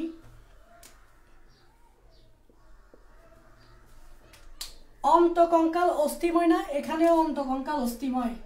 দেখো আমরা কিন্তু কম্পেয়ার করে পড়তেছি, এটার অন্তকঙ্কাল অস্থিময়, এটারও অন্তকঙ্কাল অস্থিময়। নাম্বার 4, মাথার দুপাশে একটি করে ফুলকা রন্ধ্র থাকে, তবে রন্ধ্রটি কানক দিয়ে গঠিত। এখানেও লিখবা মাথার দুপাশে একটি করে ফুলকা রন্ধ্র থাকে এবং তা কানক দিয়েই আবৃত। এখানে যা এখানেও তা, এখানে যা এখানেও তা। তাহলে কি লিখবা? মাথার দুপাশে একটি করে ফুলকা রন্ধ্র থাকে লিখো। আমি 4 নাম্বার দিয়ে এখানে অবলিক দিচ্ছি। অবলিক মানে কি আমি আর লিখতেছি না, তোমরা তো লিখতে পারবা। 4 নাম্বারে দিয়ে অবলিক দিচ্ছি কেন? এখানে 4 নাম্বার দেখো মাথার দুপাশে একটি করে ফুলকা রন্ধ্র থাকে, এখানেও থাকবে, এবং এটা কানক দিয়ে গঠিত, এটাও কিন্তু কানক দিয়ে গঠিত হবে। আপডেট তো ওকে। নাম্বার 5, এখানে দেখো বায়ুথলি বা পটকা থাকে যা পানিতে ভাসতে সাহায্য করে, এখানেও বায়ুথলি বা পটকা থাকবে। তাহলে লিখো পটকা থাকে, তবে তা রক্ত জালিকা সমৃদ্ধ, তবে তা রক্ত জালিকা সমৃদ্ধ। তো এটা লিখো যে পটকা থাকে তবে তা রক্ত জালিকা সমৃদ্ধ, ফলে পটকাটা শ্বসনেও সাহায্য করে প্লাস ভাসতেও সাহায্য করে, তো এটা সুন্দর করে লিখবা। পটকা থাকে তবে তা রক্ত জালিকা সমৃদ্ধ, ফলে পটকাটি শ্বসনেও সাহায্য করে, শ্বসন এবং ভাসতেও সাহায্য করে। এটাই হচ্ছে পটকার কাজ। তো এটাই হচ্ছে তোমার সাইক্লোপটেরিজি অন্তর্ভুক্ত শ্রেণীর বৈশিষ্ট্যগুলো মনে রাখতে হবে। এবং এক্সাম্পল কি, তোমরা ডিসকভারি চ্যানেল দেখবা যে লাং ফিশ নামে যেগুলো ফিশ আছে, লাং ফিশ আফ্রিকান মানে ফরেন ফিশ, এগুলো বাংলাদেশে থাকে না। এই শ্রেণীর অ্যাকচুয়ালি মাছগুলো তুমি বাংলাদেশে পাবে না, এগুলো ফরেন থাকে, যেমন আফ্রিকান লাং ফিশ বলে। তারপর আরেকটা কি অস্ট্রেলিয়ান লাং ফিশ। তো তোমরা মনে রাখবা এক্সাম্পল দিয়ে, সেটা হচ্ছে লাং ফিশ। দুই ধরনের লাং ফিশ দেখা যায়, Australian lung fish, African lung fish. এগুলোই হচ্ছে সার্কোপটেরিজি ফিশের অন্তর্ভুক্ত। এগুলো নর্মালি আমরা খাই না, কিন্তু খেয়াল রাখবা। আচ্ছা, তো বুঝছো? এবার এসো, আমি কিন্তু বৈশিষ্ট্য শেষ। এভাবে কম্পেয়ার করে পড়বা, তাহলে বুঝতে সুবিধা হবে। দেখছো এখানের মধ্যে অনেক ডিফারেন্স পাওয়া গেছে। এভাবে পড়বা, একসাথে পড়বা তিনোটা, কারণ তিনোটা মাছের শ্রেণী, তিনোটাই হচ্ছে মাছের শ্রেণী। এই সর্বপ্রথম মাছের পর আমরা স্থলে চলে যাব, মানে অ্যামফিবিয়াতে চলে যাবো। অ্যামফিবিয়া কিন্তু পানিতেও থাকে আবার স্থলেও চলে, মানে এবার প্রাণীরা একটু পানি থেকে উঠে ডাঙ্গায় আসতে চেষ্টা করতেছে, মানে আস্তে আস্তে আপডেট হচ্ছে। দেখো এতক্ষণ পর্যন্ত যত পড়ছি সবগুলো পানিতে।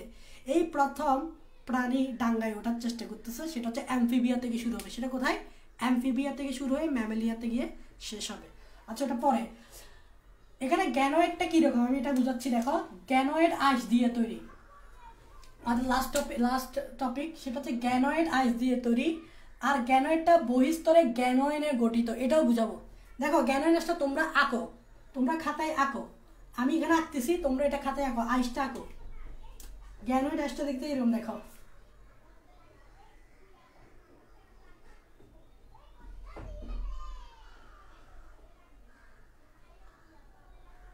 দেখা যাচ্ছে? ওকে, দেখা যাচ্ছে। দেখো এটা দেখো, ভালো করে খেয়াল করো। গ্যানোয়েডটা একটু দেখছো চতুর্থ, এটাকে কি বলে, মানে 4 বাহু সিস্টেম। আইসটা একটা আইস আঁকতেছি, কোনটা? গ্যানোয়েডটা। এবং দেখো এটার ভিতরে এটা হচ্ছে আমাদের বহিস্তর, এই গ্যানোয়েড আসছে, এটা হচ্ছে বহিস্তর, বহিস্তরে গ্যানোয়ন দিয়ে গঠিত, খেয়াল করো বহিস্তরে গ্যানোয়নে গঠিত, মানে এটার ভিতরে এরকম কিছু জিনিস আছে। দেখো এই জায়গায় আমি গ্যানোয়ন আঁকতেছি, দেখো এই দেখো গ্যানোয়ন,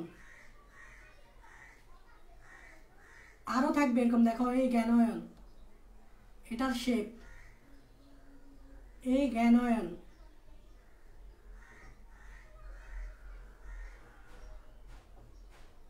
দেখছো? তাহলে এটা হচ্ছে গ্যানোয়েট আইস, এবং গ্যানোয়েটের বহিস্তরটা কি দিয়ে তৈরি? গ্যানোয়ন দিয়ে গঠিত। এই ভিতরে যেগুলো দেখতেছো না, এগুলো হচ্ছে গ্যানোয়ন। লাইনটা বুঝতে পারতেছ?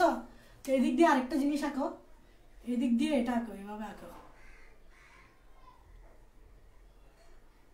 এটাই হচ্ছে আমাদের গ্যানোয়েট আইস, এটাই হচ্ছে গ্যানোয়েট আইস, এবং গ্যানোয়েট আইসের বহিস্তরটা গ্যানোয়ন দিয়ে গঠিত, এটা হচ্ছে গ্যানোয়ন। বুঝে গেছে? তার মানে আমি আইসের পিকচার এঁকে দিয়ে তোমাদেরকে এগুলো বোঝানোর চেষ্টা করছি। প্ল্যাকোয়েড মানে হচ্ছে ক্ষুদ্র সূক্ষ্ম ক্ষুদ্র কাটার মতো আঁকি দিছি, কিরকম দেখতে, সাইক্লয়েড গোলাকার, টিনয়েড ক্ষুদ্র কাটার মতো আঁকি দিছি। এখন আঁকলাম গ্যানোয়েড। তো এগুলো তোমরা খাতায় আঁকবা, আইসগুলো খাতায় আঁকবা, বইয়ে নাই তবুও আঁকবা, যাতে বুঝতে পারো যে অ্যাকচুয়ালি আইসের মধ্যে নামগুলো এরকম কেন, ডিফারেন্সটা কোন জায়গায়, যাতে বুঝতে পারো। ঠিক আছে? তো এই তিনটা একসাথে শিখবা। কেন শিখবা? কারণ এদের কম্পেয়ার করে শিখতে হবে, কারণ এগুলো দিয়ে সৃজনশীল আসবে। তো আশা করি তোমরা বুঝতে পারছো আজকের ক্লাসটা। তো আজকের ক্লাসটা যদি বুঝতে পারো, এগুলো বাসায় বসে বসে প্র্যাকটিস করে ফেলবা। আমি যেভাবে বলছি সেভাবেই পড়বা, যাতে সৃজনশীল আসতে ধরতে জানো, ধরতে জানাটাই হচ্ছে মেইন, কী লিখতে হবে এটা জানাটাই হচ্ছে মেইন। তো এভাবে পুরো পড়ে ফেলো। নেক্সটে আমাদের 4টা ক্লাস বাকি আছে। সার্কোপটেরিজি মাছ এখানেই শেষ, তারপর হচ্ছে অ্যামফিবিয়া। এবার সর্বপ্রথম প্রাণী একটু ডাঙায় ওঠার চেষ্টা করবে, স্থলে ওঠার চেষ্টা করবে, সেটা শুরু হবে অ্যামফিবিয়া দিয়ে, শেষ হবে আমরা মানুষ দিয়ে, মানে ম্যামেলিয়া দিয়ে। আমরা 4টা শ্রেণী কালকেই পড়বো। তো আজকে এতটুকু, খুদা হাফেজ, আল্লাহ হাফেজ।